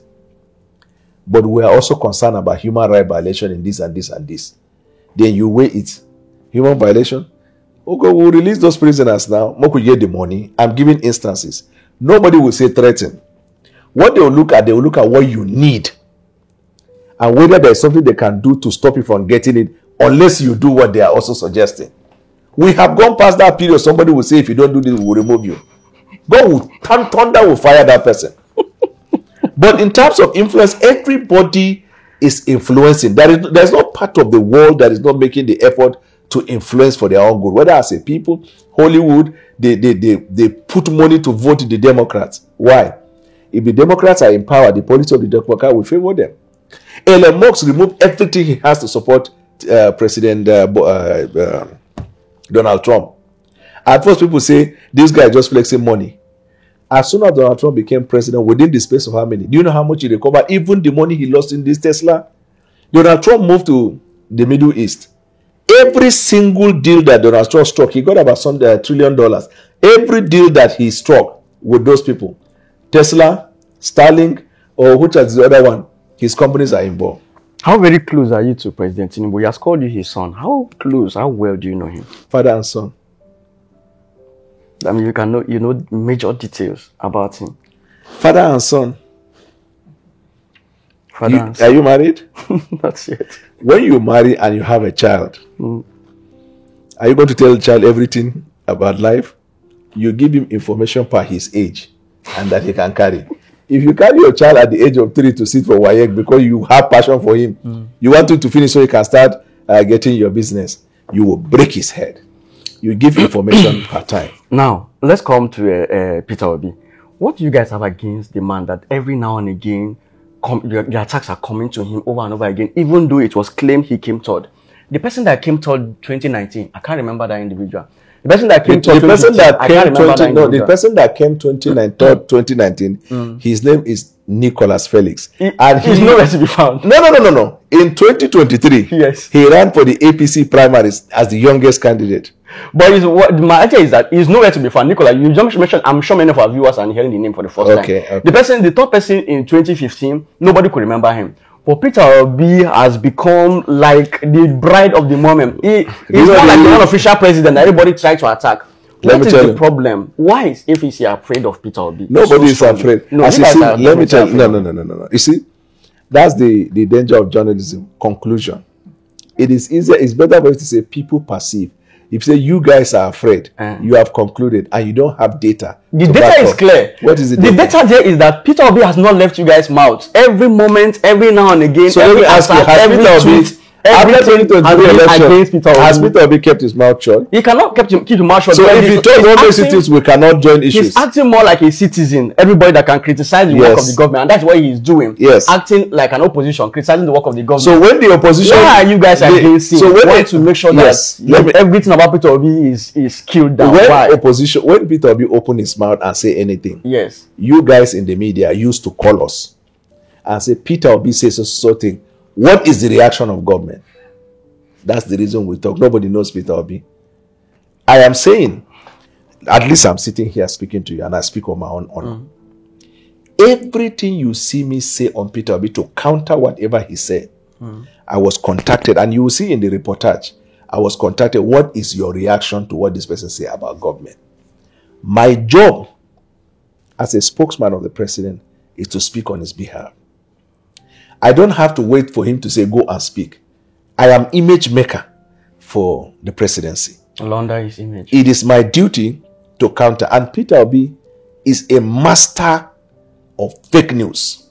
I'm coming. And I know you will not agree. You will not agree, but I'm saying. List some of the fake news he has. Okay, so for example, every data that Peter Obi reels out against the government will be proved to be wrong.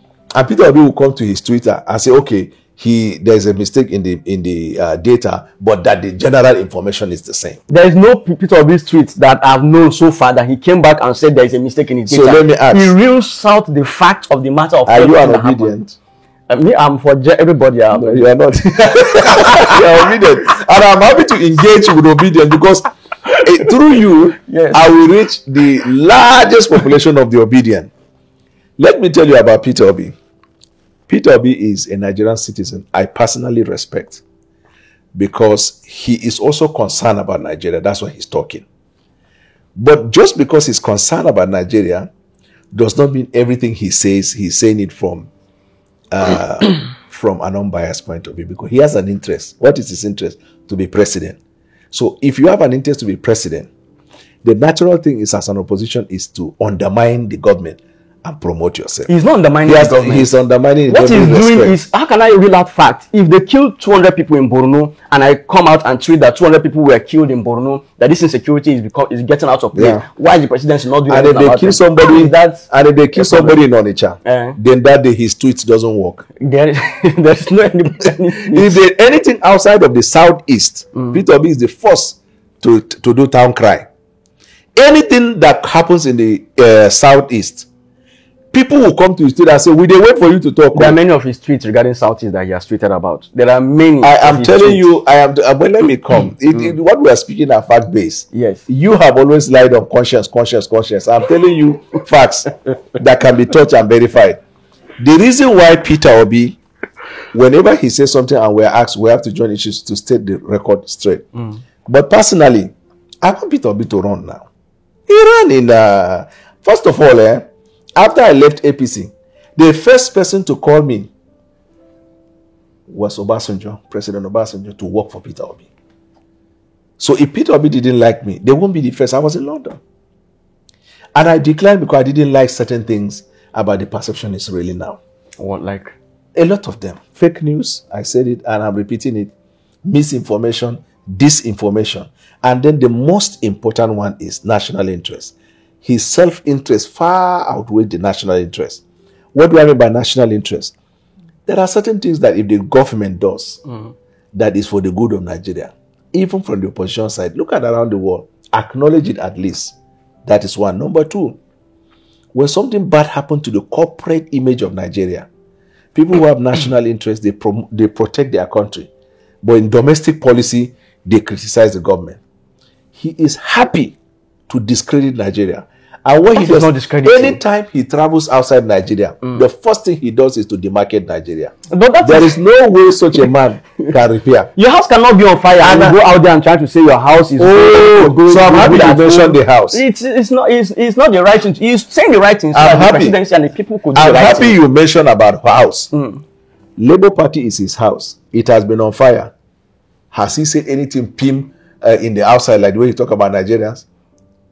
He doesn't. What do you want him to say about Labour Party? In the same way he say about Nigeria when Nigeria is on fire. Labour Party is a party, and there's a head of the party. The leaders. Nigeria is a country, and there is a head of Nigeria. Nigeria is under scrutiny by everybody. Labour Party is not under scrutiny. Labour Party is a party. It's like APC and should not be scrutinized. They can handle their matter within themselves. Also, if it is Labour Party, it's within themselves. Why not in Nigeria within ourselves to handle? How does Labour Party itself affect an average Nigerian out there? Labour Party doesn't concern anyone. Labour Party, they are like the Labour Party are not Nigerians. They are vehicle to get someone into a political position. Nigeria is a vehicle. Nigeria is a vehicle. Nigeria affects everybody downward. Yes, Labour Party affect Nigerian citizens that are inside. No. Tell me how Labour Party affect Nigerians. Because the members of Labour Party are not chimpanzees and monkeys. They are human beings. They are Nigerian citizens. They have rights, liabilities, and responsibility.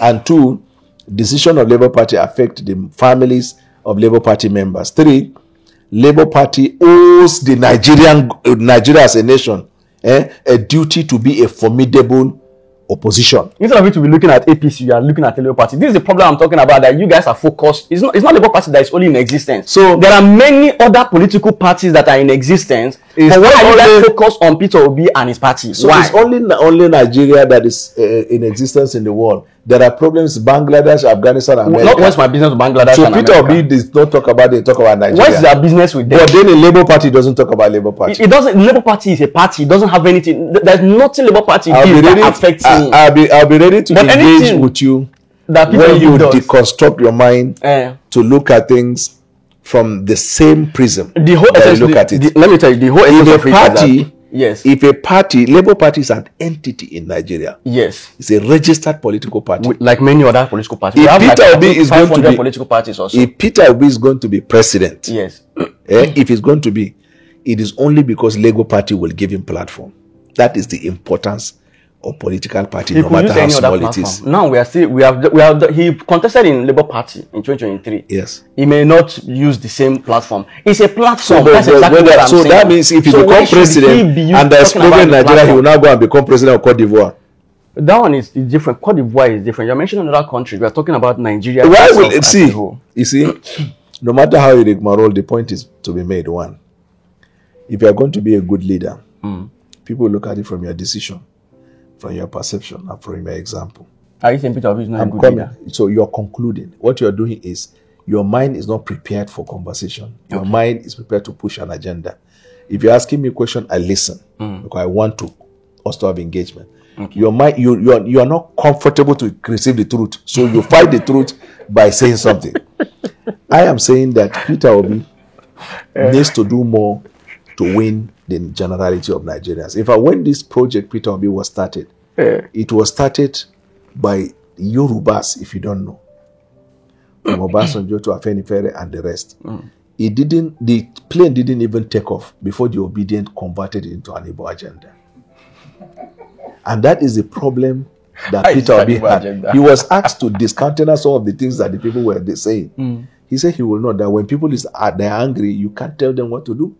So if Peter Obi had managed that, Peter Obi would have today been the project of everybody. But Labour Party who is against the governing. No, I'm saying when it started, it was started by the Yorubas to show that they believe in true Nigeria. There are still Yorubas. At a time when the candidate vying for the president is also a Yoruba person in Asiwaju Bola Tinubu. But they rally around Peter Obi because of a lot of factors. I said the plane, while it was taxiing before takeoff, the obedient people in social media, you can't see them. They now took it into becoming an Igbo agenda. And as soon as the plane took off, they started losing more people. Nobody took it at Igbo agenda. I'm talking of facts. It's a perception. Okay, let me ask you of these facts. Have you come across a fact that Peter Obi was asked that the people on social media, his social media, they are abusing people who have the contrary opinion to him. They are abusing people and promoting Igbo agenda.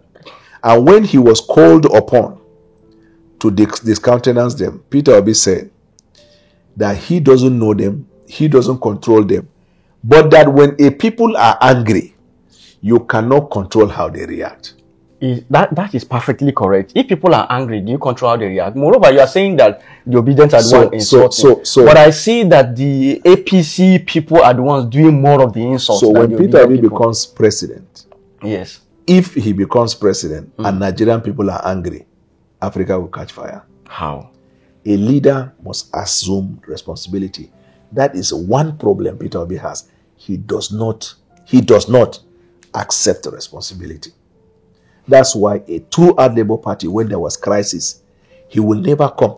His spokesman, my very good friend, Ken Okonko, first got angry with him and said this problem has started to enter and talk. Peter Obi refused to talk until it got out of hand.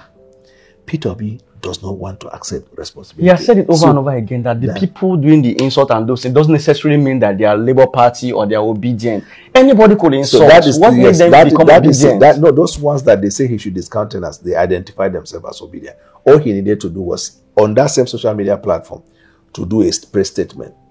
I do not share the opinion of those who insult this. Though I do not. All this he was supposed to say. So he should discountenance people's freedom of speech. Not the freedom of speech. You started from he does not know them to now he discounted. No, I'm just assuming that he knows them. So like I don't talk on assumption, I talk on facts. Then secondly, with respect to you, if I disagree with what you say, yes, it doesn't mean I fight your freedom of speech. I'm saying I'm not associating with the expression of your freedom of speech. I'm not abusing you. The reason why he is required to say, so that those people supporting him who don't subscribe to that vitriol will know that he represents leadership and he does not subscribe to that. He lost a lot of people by that, but that's not the only reason why he was losing people. Because he does not accept responsibility. Till tomorrow morning, Peter Obi does not accept. Okay, when people change party, he abused them. He is currently discussing on how he will become vice presidential candidate. The Obedient said the only reason they are supporting him is so that Peter Obi will be the president of Nigeria. Anything short of that, they are not going to agree. He has been having meetings to become the vice presidential candidate. That is rumor. He has accepted it. When he came out and he said that he's going to run, Arise TV called his spokesman and say, he has finally said he's going to run. Why are people talking coalition? They say, no, he didn't say he will run. People don't understand that he is in coalition. You see all this ping-pong table tennis, that is not the true character of a leader. You have to say something and stand. You may lose some people, but your standing will bring them back or bring more people. Peter will be among all the candidates that I know. He loves to run away from responsibility. And that is his greatest weakness as somebody wanting to occupy public office. Now, where I beg to define in this responsibility and the vitriol you're talking about is that people go out there and vitriol. All the people doing all the vitriol, insults and all of that for APC, Are you going to tell President Tinubu to take a... President Tinubu has condemned it now. No. Show me any tweet or any statement that President Tinubu came out and said, these people insulting this person insulting this person, stop insulting or don't do this. So there is no... I want you to promise me yes, that when I forward to you, yes, whoever you are interviewing tomorrow, yes, in the beginning, before you interview, you promise me that you will say, when I interview Daniel Bwala, I say he should forward to me a tweet in which President Tinubu discountenanced certain threats by members of APC. Not threats. And that I'm coming. Insults that people are giving people. Threat is even stronger than insult now. Okay. It's the same. Yes. And that I'm glad to let you people know Daniel Bwala has actually showed me, and I want to show them. You are promising I will show them. No, I will show them that tweet so that they can now use it and download it. Now, if you don't show them, yes, me too, I'm active on social media. So we too were Gen Zs over the purpose of social media. I'll go on social media. So if you promise me, we have a deal. Next question. No problem. Okay, now let's do it this way. Now you're talking about coalition. Atiku, Peter Obi, and probably like they say, El Rufai is coming on board. Are you guys afraid of that kind of coalition? We are not, because they look like I call them association of wild goose chasers. They're on a wild goose chase. Why? What they are chasing does not even exist in their imagination. It only exists in their imagination. Let me tell you, one time there was coalition in Nigeria that wrested power from the ruling party. It happened in 2013 when they started forming. There was an earlier attempt, but they failed.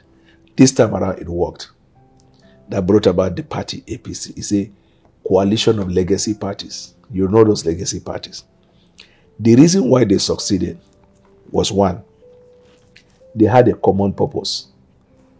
What is the common purpose? To come together as a coalition to wrest power from PDP at the time they believed was a party of West, because we had highest output of oil and it was mismanaged. Two, that coalition came with a common destiny. Common destiny means we will conduct primaries. Anybody that emerges as the winner, we are all going to support the person. And then three, they came up with a unified front. They are not speaking two different languages. And when they came together like that, the Nigerian people followed them. Because before then, people were angry with Jonathan because of those Chiboges and some of these other things. But they didn't see anybody that they can say, "Moku, we support this one." Just like the NSAS, angry, but they have not decided on one person to support.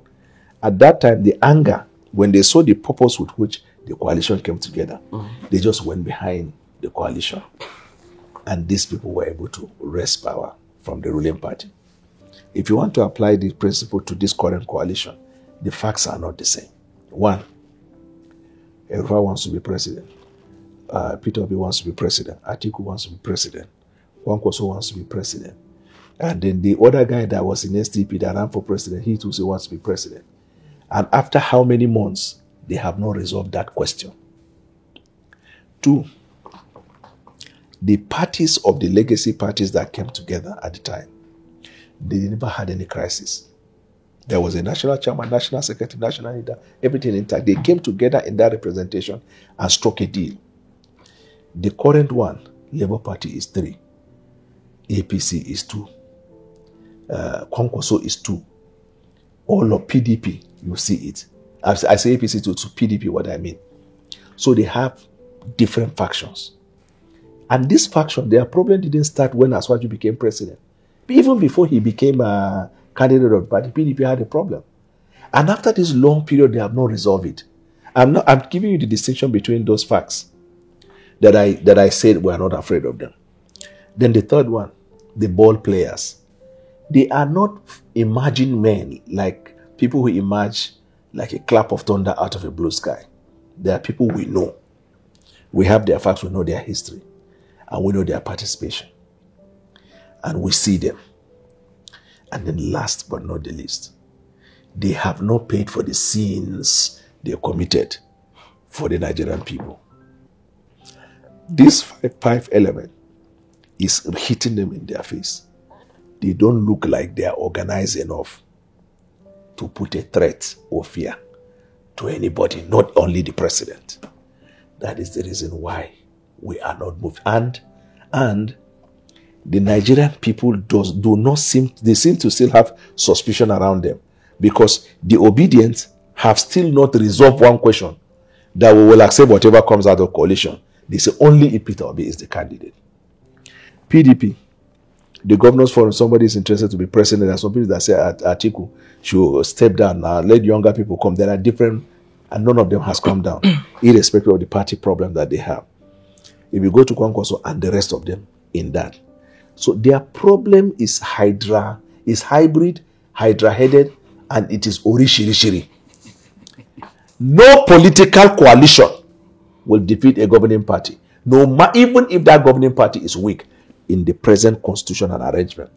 And if you look at the coalition that brought APC, 2 years before the election, they were not confused. 1 year before the election, they were rock solid on ground.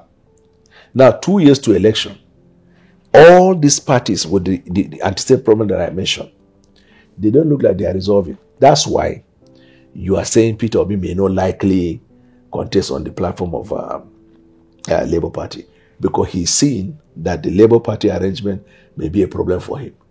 They say the other person. So what they are now thinking is whether to form another party or to join another party. When they say they were going to go to SDP, before you see Jack Robinson, they say, oh, Tinubu is controlling SDP, we don't go there. Now they form a committee under Rotimi Amechi. He's suggesting that they should have what they call ADA, another political party. The name of the party, if you say your name is Barcelona and the players that are playing Akwasheko, you cannot get Barcelona's result. So the name, are there no Barcelonas in Nigeria Football Club? People say we are Real Madrid. There are major clubs of the world, in different parts of the world. There are people who that keep call their names like that. Do they replicate the result of Barcelona or Real Madrid? It's not by the name. It is the players. The players. That is my case regarding the coalition. Even though they are coming with 6 million votes, 7 million votes, all those votes that they are coming with is not a threat. Doesn't create a threat. That's the problem. That's the problem you say. You are doing as if they went to supermarket and bought the votes. What makes you think that those 6 million that they had today, the 6 million are with him? Because he may have increased or he has lost. The data will show. The same thing with the other person. And let me tell you this. If you look at history and trajectory, when you are more coordinated, well organized, you prepare for exam, everything intact, you get C. You think now that way you never read, you never see book, you never say, you never read, you never do anything, you get A, except if the force behind the coalition is witches and wizards. If it is true, the only way you will know that this person will come out with a good result, better than his last result, if his preparation for now is more than the preparation for the last. If they do the election free and fair this time around, try to project the result like Annie claimed they were going to do you think Tinubu stand a chance?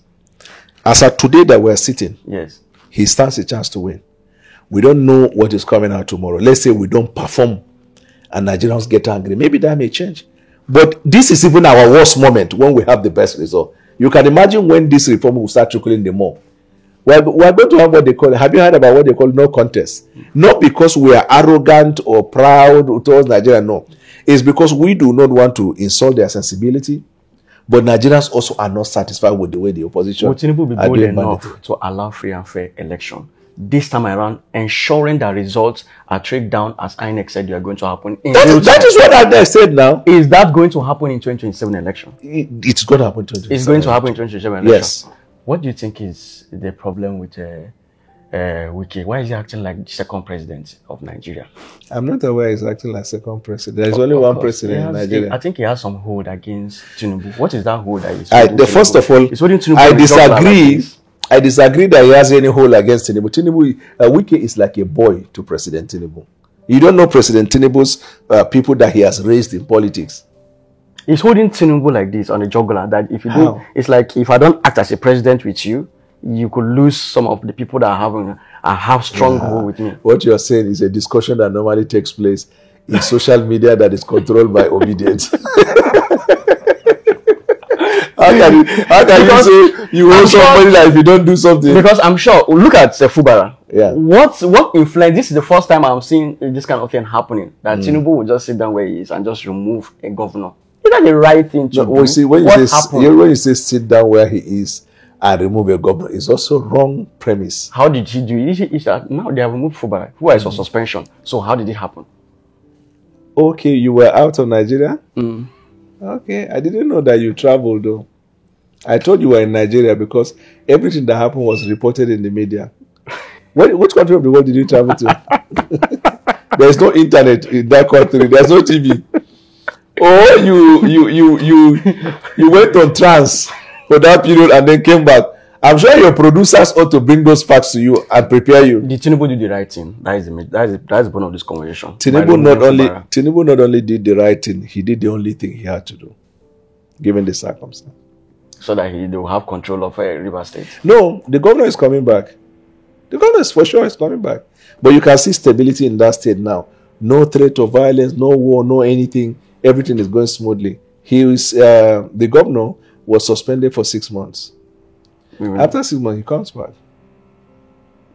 And in fact, the governor has yesterday or day before yesterday, he had a rally or something with people in which he was even imploring on people to support the administration. I mean, this governor had unfettered access to the president. You guys are beating him down. He has to succumb to the powers that be. But he has lost his position. He doesn't have any say again. He's as powerless as in Nigeria. Nothing. So he has to succumb to the powers that be. He's not the first governor in Nigeria to have been suspended. I know.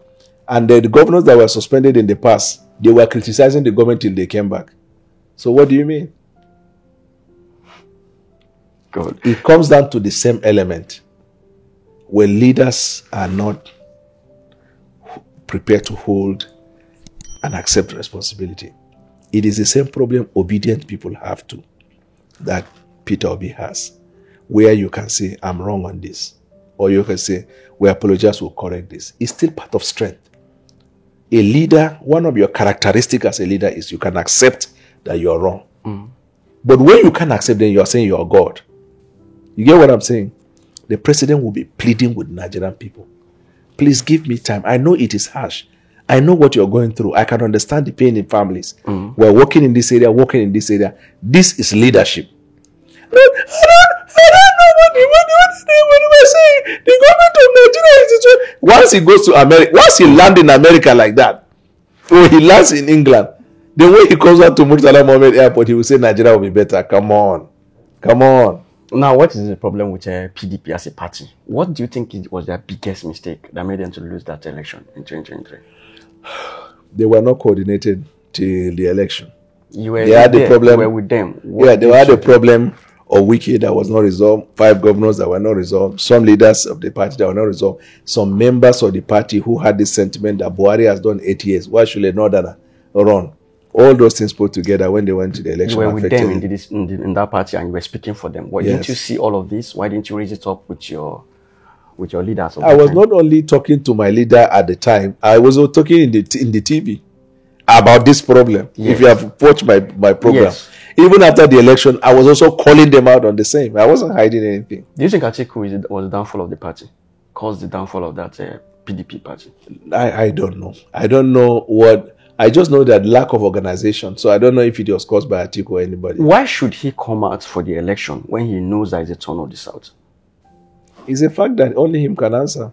You spoke for him. But I was not his running mate. You were not his running mate, but you spoke for him. Even his running mate has come to support Asiwaju.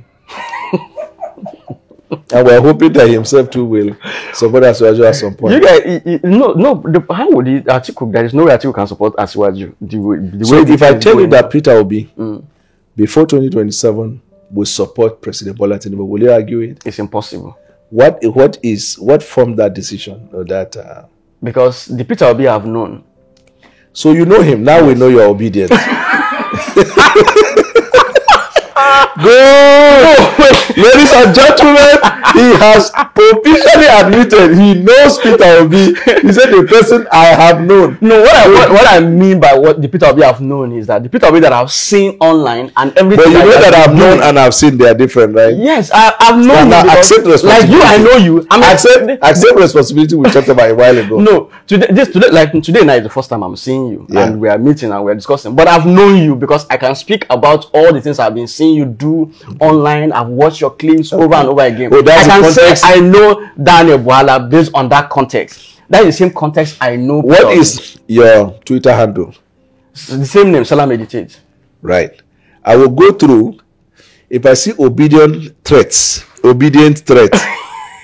I will call you for the second interview. Do you agree? No problem whatsoever. Okay. No problem whatsoever. So, but that is the Peter Obi that I know in that context can never and will never support Asiwaju Bola Ahmed Tinubu. It's not possible. Let me take you back. That same Peter Obi you know. Yes. Once stood up in Anambra and swore by heaven that the day he left Abga, may he die and his children die. Ah, no, he didn't have that swearing now. He didn't swear like that. He swore. It's a video I watched. He said he cannot, but he didn't say let them die or the people die. If not because of time. Can you clip it? Then we play it. Yes, sure. Clip it. Yes. Then you are editing. Then you will play it because I want to. I watched it myself. He climbed a podium like in campaign. He climbed. He was speaking in Igbo. So at that time they were threatening that he was hobnobbing with Jonathan and that he was going to go to PDP. Then Peter Obi said in Igbo, and it was translated, that APGA is the party of Ojukwu. Ojukwu was the one that brought him and made him governor. And that this APGA right now is in his hand in terms of nurturing it. And that he is never going to leave APGA. And that let it be for a record. If he leaves APGA, may his family die. May he die. Then people were shouting the way he was reaping those courses. He came out and clarified it, and I think I saw something like that. This one is the video of what he said. You have seen it? Yeah, Bring I it. the video. Bring it. Yeah, I don't know what he said in Igbo. Yeah, but play it now. If he dies, if he leaves the party with that. He is, and thank God the anchor. Good. I will you soon. And I will do one day. I'm going to allow me. Yes, sir.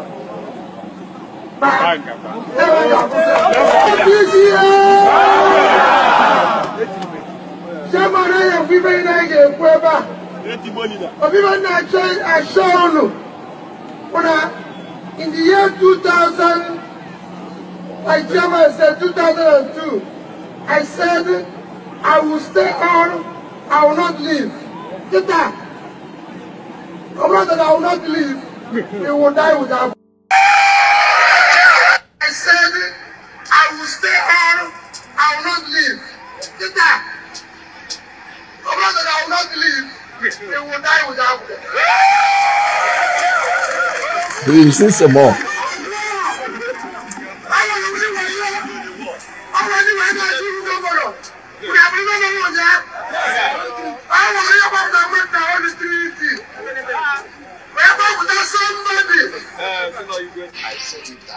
Wait.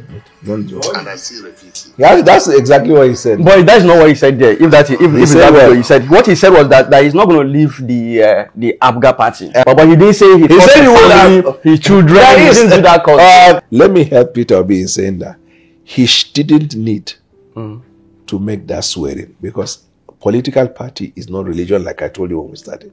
There might be a reason you will leave a party, and the reason for which you leave the party might be genuine or not genuine, but the Constitution of Nigeria recognizes your right of association. So this type of swearing are misleading. He's fond of doing it, but create room, let them understand. If today he leaves the obedient and he leaves Labour Party and goes to another party, are his supporters not going to support him? They'll follow him now. Why are they following him? Because he is pushing towards the path that will actualize what he wants to do.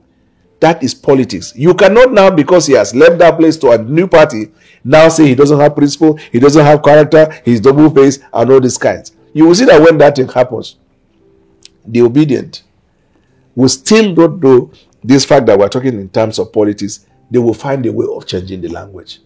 Don't, as a politician, give the world the impression you are a messiah. Okay, but even at that, I understand what you're saying about choosing to be at a place. But the bone of what I'm trying to say is what you asked regarding whether he's going to support President Tinubu. There is no way he's going to support President Tinubu. I just believe that he's going to play right. It may change, and if he changes, then we'll watch and see. But the whole bone of content I'm trying to say on the party, on the PDP party, I think Atiku ruined the party. That is what I'm thinking, because he knows categorically clear that this is, in 2015, he left PDP to APC. The same because of the fact that this is the turn of the North. Why is he coming back again during 2023 to come and contest on the same principle that he ran away from in 2015? So I when you see him, yes, ask him that question. No, because he spoke for the party, that's the reason why I believe that he could have done something about it to make amends. Now, do you think in 2027 you may go back to Atiku to speak for him? God forbid. If for any reason, let's say, as well, you throw me out of the window and say, I don't want you in APC, I don't want you anywhere, I will go back to being a lawyer. No, I'm still a lawyer, to being unattached politician. Meaning that I will have a right to support you, support anybody, but unattached to a political party. In other words, they call it independent. Even though I'm not running for opposition, because there's no constitutional provision for that. But if you want an answer, whether I am going back to PDP or going back to Atiku, read my lips.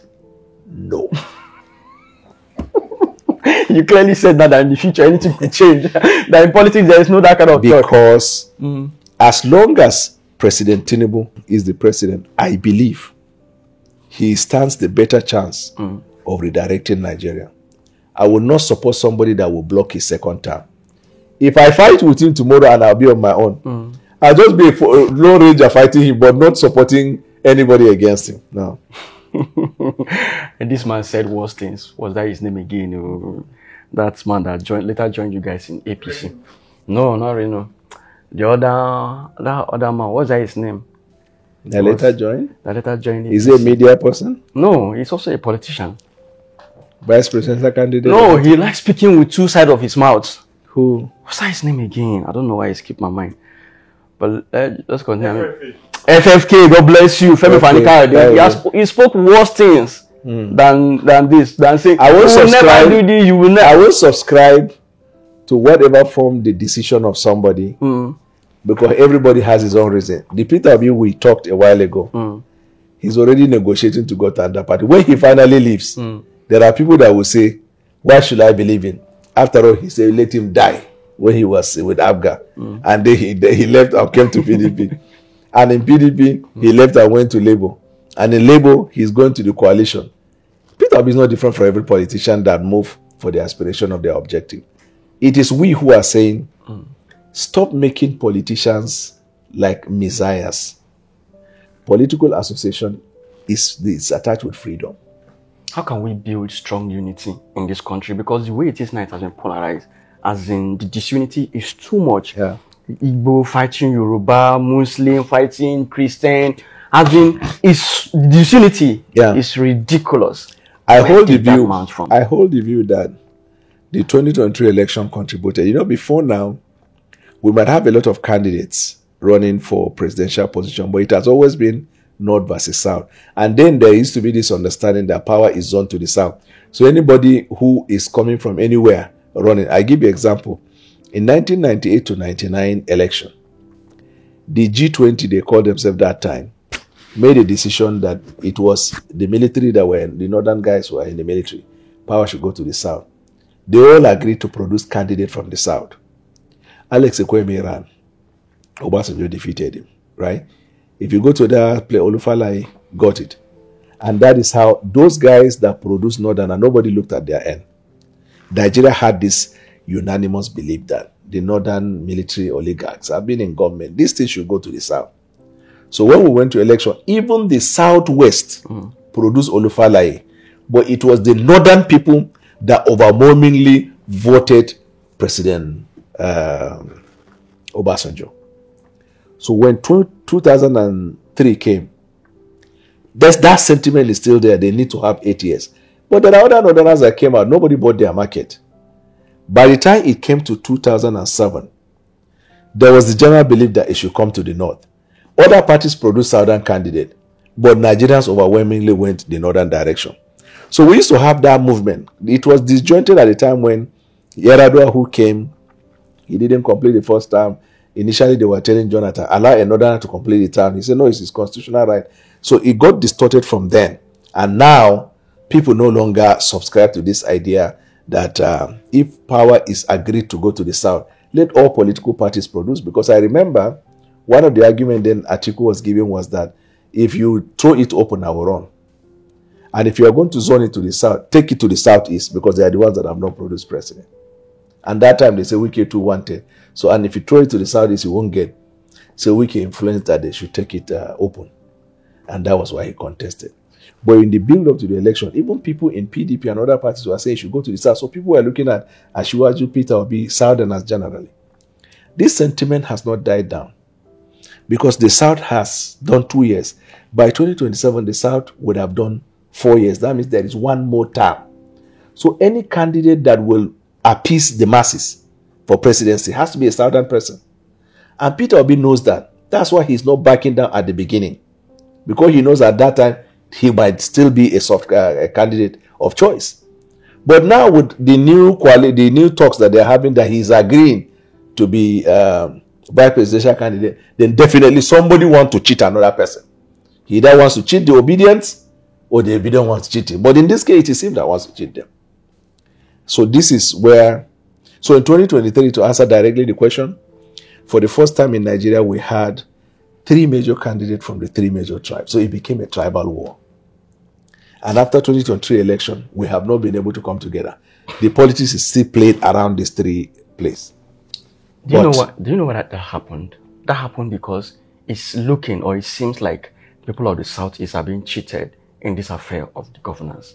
Why is that? Is there something that people of the Southeast that did that is so hard? Because it was from 1999. It was Obasanjo. Yeah. Obasanjo came, and Yar'Adua. Yeah. Yar'Adua came, and Jonathan came, Buhari. It's expected that someone from the Southeast is supposed to go in that direction. What is the problem? So I will tell you, why is it happening like this? Being a politician, I will tell you the way politicians look at it. And most of the times it's different from the way the masses. The masses look at it from equitable ground. Politicians look at it from voting ground. So the Nigeria was divided into 2, North and South. The reason when it goes to the South, Igbos have not been lucky to clinch the ticket is because of the way they are playing their politics. And I will tell you, let me finish. You asked the question. After the independence, Awolowo was playing regional politics. He never came to the mainstream. When Awolowo was playing regional politics, the Igbos were playing national politics. They were in power. Alex Ekweme was once vice president. Then APGA was introduced. The Awolowo's pattern changed. They came to national politics. At the time they are coming to national politics, then the South is going to regional. Not that there were not Igbos in PDP. There were quite many. But the element of APGA now reduced their number to domesticizing the political activities. And that limited that needed coalition by the Igbos to project a candidate. The closest they have come in terms of coalition was when they were doing national politics, when Alex Ekwekwe came out in the primaries. He would have clearly won the primaries. But the military element that wanted the thing turned to democracy were in favor of Obasanjo, who was also a military man like him. That was why Alex Ekweme would have gotten the ticket. But as soon as they went back to local politics, now the rest of them who are in the national will never agree to one person. I can count them. When Buhari was leaving, there was this sentiment peddled here and there that he wanted Mazi, the late Mazi from Ebonyi State, Obonnayaono. That he wanted Obonnayaono. What happened with the local politics today for Buhari? Immediately Obonnayaono was relegated. Then you see, I think about how many Igbos that came out. So domestic politics and if you look at the North, they will first sit at home and agree to one person. If this person, people know they hear, they will go and meet your traditional leader. They will make sure that the Islamic clerics, everybody will weigh in until they rally around one person. Then when they come out, they have just one objective, not that person. So, and then when you come out to the market like that, the people from southern Nigeria want to do business. They will say you are more serious. Then when it goes to the south, and you are talking about cohesion, you will see that the Yorubas, they will start to zero it down to one. Look at the APC primaries. When we thought that Ashwaju was going to be given the ticket, then plenty Yorubas came out and they were going to run for the presidency. What happened on the day of the primaries? They were stepping down one after the other for him. Not a single person, your Igbo guy, stepped down for anybody. In fact, the only person who stood and didn't step down was the late Mazi. And then, of course, this other guy too, minister, still from Imo. He too did not. But it's Nigerian politics, yes. Right? Nobody from their home will come out and say, let us bring yam and beans to the southeast. You have to play politics. But the politics wasn't played when it was zoned directly to the southwest, that period, because of... No, it was not zoned to the southwest. It was zoned to the south. There's never a time it was microzone now. Never. Even in the PDP, what brought Atiku as a candidate? Because they refused to microzone it. So it is only in a microzoning formula that southeast will come out. And then if you push it further and say, why are people not microzoning? I'll give you my opinion. People can have their different. They look at voting block and voting population. On the day of election, until recently, on the day of election, if the Igbo man is not in his shop, if they say every shop is closed, he will stay at home. So look at from 1999, you can go through and look at the votes coming out of Southeast during presidential election, state by state. You will discover that they keep reducing. When Peter Obi came out, a lot of them went Peter Obi's direction. Because that is the right thing to do. No, how do you arrive at right? Because so that point in time, everybody believe and expect that this thing should go to the southeast. How can you Are say they everybody? not marginalized in Nigerian scheme of power? No, they are not. I'll tell you today. Today, I will tell you. When a contract was issued during the military era, it was going to be issued for a construction in the north. The northern people will insist that that contract be given to a company. It will be given to either these people that do water or any of these major companies to do the work. When it is going to be given for a project in the southeast, the people will insist it must be given to individuals based on their relationship with the president at the time. So rather than giving a construction company to make sure that a road is created in Iyala, it will not be given to an Igbo guy who is an individual. So he will do as he wants. In those days, we used to think that the military were the ones that would consult the companies for the north, but individual in the south. We later realized that it was insistence of the people in the north that should be given to the companies. But in the south, they will insist it should be given to the individual. This is one element. And let me tell you, the set of tribes that have the characteristics of Democrats are the Igbos. But they have not used that to their advantage. It is only in Igbo land. Everybody is king in his own house. Everywhere in Nigeria, you see an Igbo man there. This 2023, they came out and proved it wrong. That is why all of them, they galvanized behind their brother, knowing that this is right thing to do. And how they did it was what cost them. How did they do it? I told you that the Yorubas packaged the project. The obedience that we say he should correct. In this our interview, even if we say 20 hours, everything I say, there is a reason behind what I'm saying. It's not like spontaneous, it came out. When the Yoruba leaders package Peter Obi, ordinarily you would have thought this is the resolution of the southern Nigeria, normally now. But immediately the obedience, an element that came out of from nowhere, instead of rallying and wooing the other part.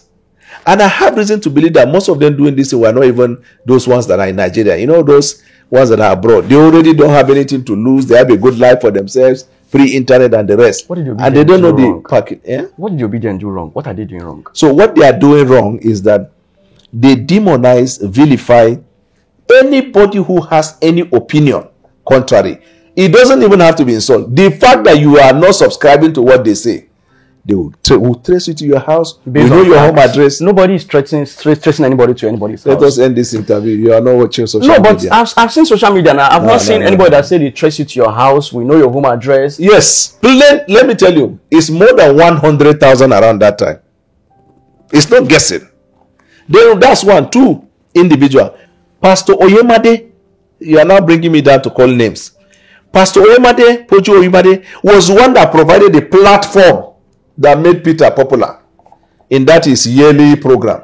Peter Obi must be the keynote speaker. When Oyemade says something, Pastor Oyemade says something, about the obedient people that they should manage it. Now, don't be insulting.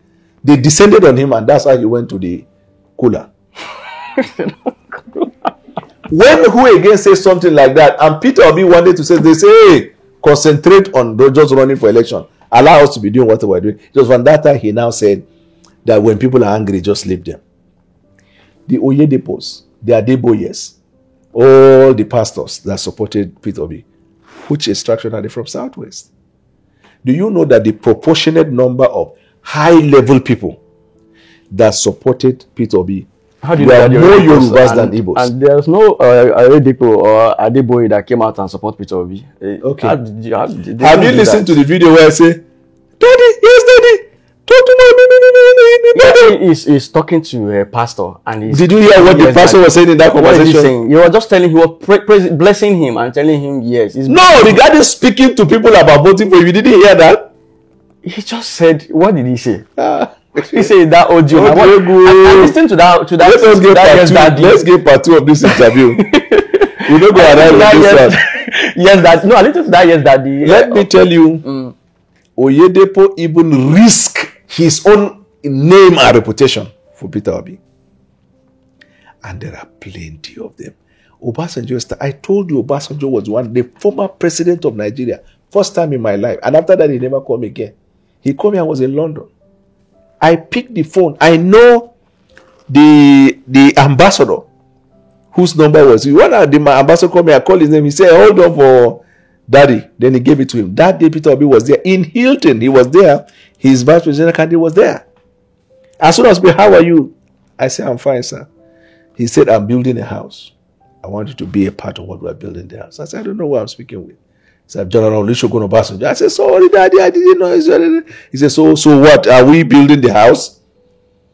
I said, Daddy, the network is not clear. When I come out, he said, no, network is clear. Talk to me. I want you to be a part of building this house. I said, Daddy, when I come, I will see you. So Obasanjo rooted for him. Obasanjo rallied the Afenifere. Afenifere is a pan-Yoruba group. Because that's the right thing to do. You can call it right to anything. But what I'm trying to establish in the conversation is that other tribes showed interest. Good. Instead of the obedient to harvest that, the obedient started vilifying people who have different opinions. Let me tell you, there is no insult that President Bola Tinubu has not received in his life. He has never followed people fight. That is how politicians win. You no go follow them fight. You go just apply wisdom. If this is a lesson Peter Obi will learn for the future, is something we'll yet see. If it is what he will continue in it, I can assure you with every conviction, Peter Obi has lost more than 50% of the people that were supporting him in 2023. I can tell you that from the conviction of my heart, based on data and statistics. That is based on your perception. My own perception is that he gained more people. Okay. And 2023 election, 2027 election, if he's going to be on the ballot, will prove it. But I just hope that President Tinubu will do the right thing and allow free, fair, and Your understanding of free, fair election is where Peter Obi win. Like, No. The understanding is that everybody sees that this election is free and fair. We're not blind. And So we're not, who won the 2023 presidential election? we know Tinubu did not win the presidential election. The INEC did not do the right. If INEC did the right thing, it would have been clear who won the election. And that would Let have me been not who? try to say That would have been who? I'm trying to support. If I say Peter Obi now, you say it's because I'm supporting him. You just said it. But we know clearly that if INEC did the right thing, Tinubu did not win. We don't want, let's not mince words. Tinubu did not win the 2023 presidential election based on what people could see. We are not So blind. when God Peter Obi was decided supposed to what go and was- make a case, they went and Dom Ghana must go in front of justices of the Supreme Court. And asked them to come down from their seat and start sorting out the things for proof. Let's begin to round off. Now, I'll look at it this way. For you personally, what do you think will happen for someone like you to be on the ballot? I don't have a plan to run for any political post for now because I consider the responsibility given to me by the president as enormous and one that requires 100% of my time and concentration. And I cannot, while pursuing the course of my principle, be running. No, you don't need, maybe in future time. It might not be now. When we get to the bridge. Yeah, because does it look impossible that any minority from the North Christian will come at the ballot and win election? Because like I said earlier, you guys more or less are like used to get to the power. Is it possible for minority Christian to get to that position? Because I think the last time it happened was with Yakubu Gowon. After Yakubu Gowon, it has not happened with anybody. Yeah, but there would have been no way that a South minority could have been president, but Jonathan became. God works in mysterious ways. Even politically, you might find a politician from that majority tribe who will decide to support a candidate from a minority tribe. Even an incumbent president, let's say, for example, the President Bola Tinubu, I'm just giving an example, finishes his second term and support a minority for presidency of Nigeria because he's going to the north. I'm just giving a case scenario, not in any way suggesting. But let's say he supports that minority and give him all the support and the person gets the ticket of the party. That means he will put all in his support also to make sure the person becomes president. So apart from the minority themselves summoning the political will and population to win, sometimes God can touch the heart of the majority to say, let's give that person opportunity. It's the same thing that an Igbo person can be a president in Nigeria because the majority, if they decide to back the minority can be. In 2023, it was the majority Yorubas that backed him up and he made that much stride. So there are mysterious ways in which any of these possibilities can happen. What could happen for Tinubu to lose 2027 election? What kind of mathematics do you think will happen for him to make him lose that election? If he says he's not interested in running. No, even if he's interested in running and everything is going on, what do you think the opposition could do to be able to defeat him from that position? One is that a man who is not a woman cannot be a woman no matter how he dresses. Abi? An opposition that is dead can't be alive no matter how they fake it. There's still time. Yes, but if it is dead, it's dead. Anything could happen within 2 years. They will come back to life. We'll probably rebrand. Data has not support that. You see, because like I gave you history of the APC, and the data has not supported that. So the only scenario I see, if the president say, I'm not interested in running, or if the president decide to abandon his manifesto, his program, and abandon the Nigerian people. If he does that, he will lose the election. Yeah, because the people are the one that will vote. If you abandon them and abandon your own promise to the Nigerian people, it is not inheritance. Somebody else will win. But he doesn't look like somebody that will abandon what he's doing and abandon the Nigerian people. This is only 2 years. You have seen how much we have achieved. Well, you're speaking this because you are his advisor already. So you could be saying this, but out there, everybody knows what is happening. And the viewers also can testify. I just hope that. Do you think it's going to be able to fix electricity problem that we've been battling with for decades in this country? It will. The problem we have with electricity is, apart from power generation and distribution, people don't know. And also, some states, now by new law, states can generate and distribute. So if it is only an issue, let's say, with the president, at least we should be able to have 5-7 states that have successfully been able to generate and distribute their own electricity in their state. It's a long-standing challenge because we don't have infrastructure enough on ground to power that. If you look at our generation, we have increased the generation, but in terms of the distribution, the GenCos, or what do you call discos, we call them, those ones who distribute, they too also, they have a challenge because they say they have not been paid their money. How else can we be able to regroup? There are certain facts that when you bring it to the masses, they understand the details. You're a supplier, you depend on the money. When you supply, they have to give you money before you can make a fresh order. The people who consume, they are not paying. How do you get the money? You get it. So a lot of these other factors, but I can guarantee you that by the time the president completes his first term, we will double the generation of the electricity. What about electricity? What about security? Do you think he can bring it to an end? No, nobody can bring security to an end in the world. But do you think we will suppress security substantially? Yes. And I will add further that in fact we have, after he took the oath of office, suppressed security until the last 4 months or so. And I will tell you why. For example, in the northeast where I come from, the governor said, the governor of Borno, that the repentant Boko Harams that were carried, they got them rehabilitated, they trained them and gave them weapons so that they will fight against the insurgents. They ran to the bush with their arms. And that was why they started striking recently. This is an exceptional situation. 2, as we are heading to election, politicians are aiding and abetting insecurity in Nigeria. That is the problem. Why? So, and when government wants to fight insecurity, that's why recently the president said now, zero tolerance.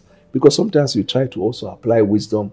If you touch someone, if the security situation say, now this person, and you are an opponent, they will say it's a political maltreatment or persecution.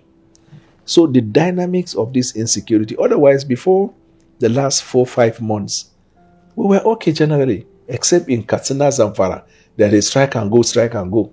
But the resurgence in the northeast and in this key area, then the other aspect is we call it crisis economy.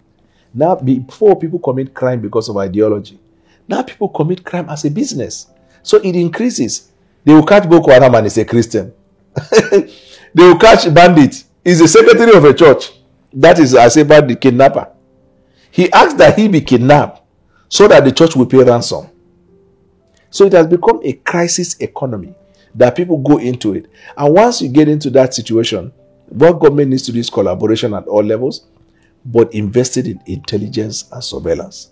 Because it is not like a conventional war where you go and see criminals gathered in one place. They are in our neighborhoods. They are in the church. They see that a Thanksgiving is conducted. And that night, armed robbers struck the church. They went for the money.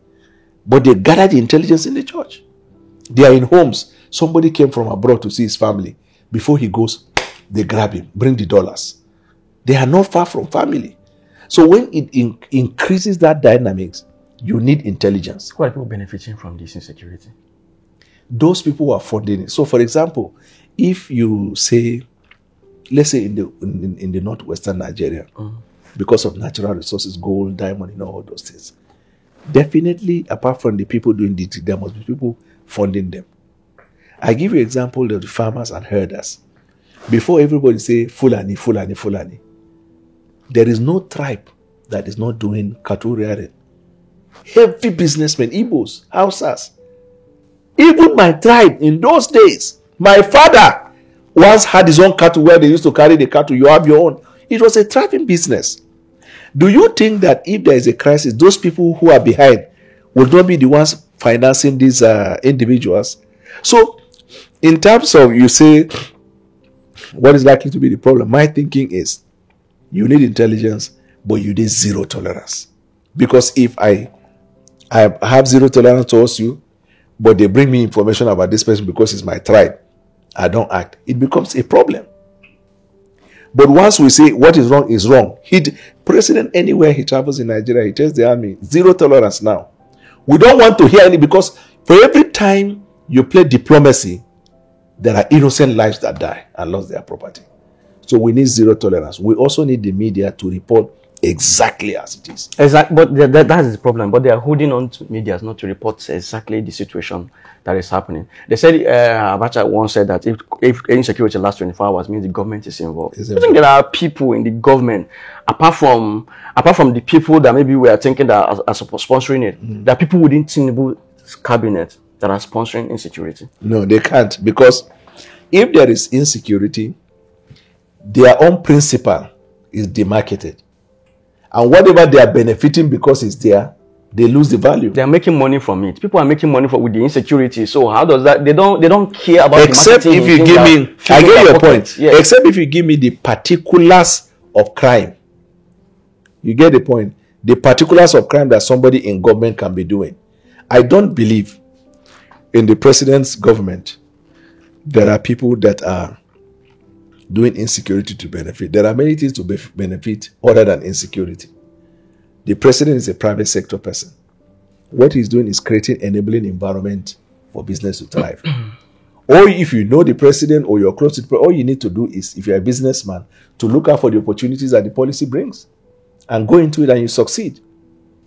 If I am a president's person and I'm selling recharge card, and you know that I'm a president's person selling recharge card, I come to your company and say, help me supply me recharge card. I will be paying for so and so. The fact that I am president's person to you is a collateral. I not go wrong. You will give me. There are many ways, if you are president's person, you can grow than to go and create insecurity. It's a phantom. Some people do that to deflect the attention of the people.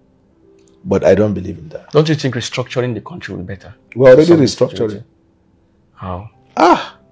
So you don't know that all these things we've been doing is restructuring Giving powers Nigeria? to the governors directly. Everybody, let every state have their power. That kind of restructuring. Why don't we go in that way? No. So there are different types of restructuring. We are already restructuring Nigeria. Let the us go local to that government side, autonomy. where the governors are given autonomy to handle their states. Why can't you go No, into that? as at the moment, the government, if we don't have that autonomy, this money that the president is sending to those governors, he will tell them what to use it for, like in the days of Obasanjo. If you don't use it, he will deal with They it. don't have that autonomy. If they have the autonomy, Tinubu will not just wake up and remove Fubara like we said. Because No, we are that one it has nothing to do with autonomy. That one is a constitutional issue. If the country was restructured, there is no way Tinubu is going to wake up and remove Fubara from the office. The constitution cannot give him that power to do that. Okay, no. If you are talking of there's this thing, regionalism or pre-colonial, pre-independent, the regional government. Parliamentary system of government. Like parliamentary. If you are talking about that means that the constitution fundamentally will be affected. Each region will have its own constitution. Exactly. So in that kind of setup, yes, somebody can control We another. can do that setup in order to solve the security problem that we are facing. When your Peter Obi become president, he will do it. But isn't that the best thing to do? I get your point. It is. You cannot say it's the best thing to do. The reason why there is problem in state A is not because the governor does not have autonomy. Because the one that he has now, what is he doing to his state? Before he increase revenue, they say governors can't pay salary. If they have money, they will move the mountains. Now there is release of funds. And the mountain remain in the same position where it is. The condition of the schools, condition of the healthcare facilities, even the civil servants, all those things remain the same even after your income has increased. Or you think if they carry the whole world, you change suddenly. They say if a man is stingy, having more money won't change him. If a man is a giver, being lack, that's being poor, will not stop it. A giver that is poor gives out his last meal. A stingy person that is rich will always tell you there is another money he's waiting for before he will do anything. It's the same thing that you apply to the governors. Can we deal with godfatherism in this country? You see, godfatherism will never stop in this life. Why? Because from the cultural point of view in Africa, even in church, if a pastor wants you to get something, he will say, when you go tell him, Bishop so-and-so send you. It's godfatherism. You are trying to secure a favor that only you can get for someone. It's even from trying to control the person you put there. Like Wike is trying to control Fubara in his position. And because of that control, let us not try to shy away from that truth. Because of that control that Tinubu removed Fubara. Because even when Obasanjo did that to Plateau State Governor, then Tinubu criticized it to be an illegal work. Why did he have to do the same thing he criticized someone? And even when Obasanjo did that, it was because of insecurity. He had to, because of state of emergency. Because of insecurity, that was already killing over 600 Muslim people were already killed that period. So Obasanjo has to do that just to bring sanity to that state. This one on Fubara's case is not insecurity. There is people are still going to their market, nothing happening, just one oil thing, and you remove governor. It is that godfatherism that is one of the reasons Wike is having power tussle with his Fubara, because he believes he installed Fubara there. So if that godfatherism is released, is allowed, some people can be allowed to do things. That's what I'm happy that you are giving your own perspective and giving us revelation. But what I know, that when Dario was removed, he was removed on the ground of insecurity. Yes. But Obasanjo had problem with him because he criticized Obasanjo. And at the time he was removed, and before he was removed, people were still going to the market. Taxis was working. Everything was going on normal. But it was plenty killings that period that made that thing to happen. So let me ask you, are there not more killings in Plateau now than there were during that day? That's exactly why people are saying that. So as because of political reasons, that's why he did what he did in River. Has the president people that are supposed to go and remove, he didn't remove them. He's removing somebody he's not supposed to remove. No. Listen, let me give you one scenario. Don't be emotional. I'll give you one scenario. What is the mainstay of Nigerian economy? Oil. Where is it produced? In Rivers. Have you heard what the governor said before he was removed? I encourage you to look for the video. When he said he will lead, he said what they are saying is nothing, that they should wait when he will lead. Leadership is.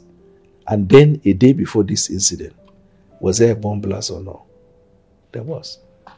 There is a difference between managing a crisis in a place that will put the whole country in flame, and a place that you can look. For example, the crisis in Zamfara, it's not the same in Imo now. The crisis in Maiduguri is not the same somewhere. But the crisis that will come out of the Ribaran area, if our oil block is blown and our production goes down, the entire country will go into flames. So you cannot, apple and oranges are not the same. Sometimes you don't apply it like that.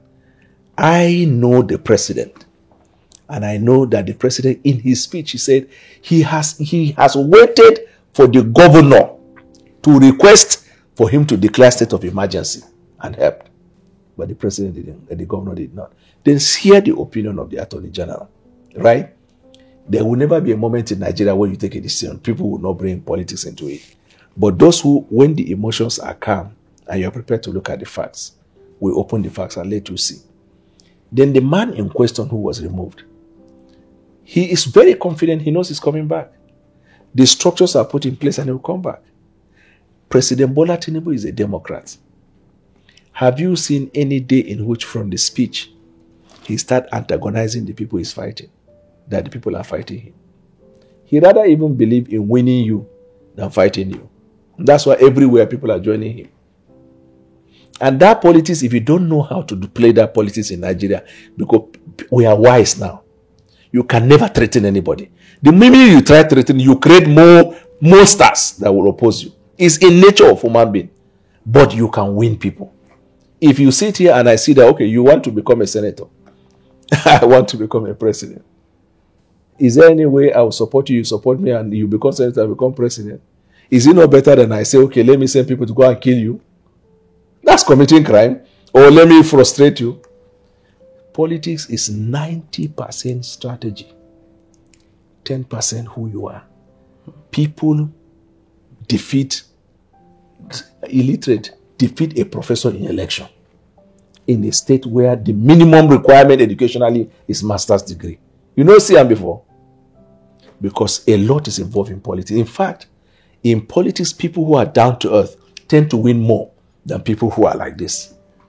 The dynamics of politics is something. Not this one, Peter Obi is putting one bowl, the bowl that ram and goat used to go and drink water.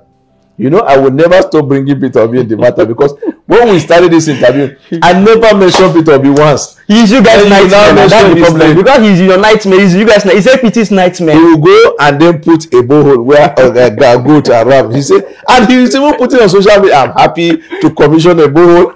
Even very dark man. The borehole that very dark man is more than Peter Obi.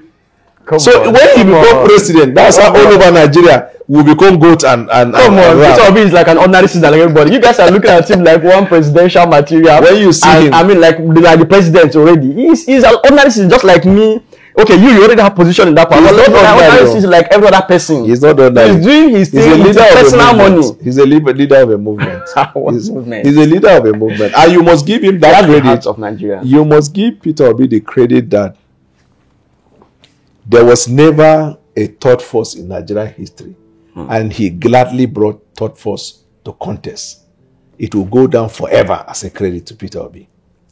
In fact, if he, maybe because he is the first to start, and that is the reason why he didn't see the limitless opportunities and didn't cash in on that. Unfortunately, Peter Obi will not get half of the support he got in 2023. We must, God keeping us alive, we must do this, your podcast. After Peter Obi runs, I will confirm to you this thing. Just the same way I confirm to you what Peter Obi said in Anambra. You must play it to your viewers to see. I'll play it. It's been a nice time having your pleasure. It's been a nice time. Thank you. And there's still more to us, but time will not permit us. We can do part two. Yes, in Lagos. Thank you so much. If you'd like to share your final advice to Nigerians and everybody. So I want to thank the Nigerian people for the patience as we glide through with the policy of the president. And the Nigerian people are resilient people. They are entrepreneurial people. Once the opportunity is created, they take advantage of it. And that I want to celebrate with Nigerians, irrespective of their political leaning or association. And that gives us the hope. Because whether a country will survive or not, it always depends on the hopefulness or hopelessness of its citizen. And this policy of the president, I am absolutely sure, is going to benefit the Nigerian people who think of the Nigerian nation as a great nation. And this is our second anniversary. I want to congratulate the president and also congratulate the Nigerian people that when we started this policy, we thought everybody would die. But here we are strong. And I'm sure that families that have problems with their dinner table and people sponsoring schools and the rest, all of the policies we are rolling out, even though it is not enough to match with a lot of people at once, but it's something that will grow and grow till it affects the greater population of our people. So thank you, and God bless the Federal Republic of Nigeria. It's Dr. Daniel Bwala once again on this powerful episode of Selah Meditate. Thank you so much, sir, for this time. Thank you so much for this privilege. Thank you. So, guys, thank my very incredible erudite guest here, Dr. Daniel Bwala, for this insightful, powerful episode. I believe I've been highly impacted. The country is about change, it's about growth, and it's about improvement. So whatever we share is all about to see that we impact you in your mindset and in every way that's going to make you do better and live better with your own life. So thanks once again for watching. You can share your comment and whatsoever opinion you have on this particular episode. And it's the first time of coming to the channel, subscribe, like, share, and don't forget to turn on post notification. I remain your very host, Benzik. And thanks for watching, and I'm going to see you once again next time. Cheers.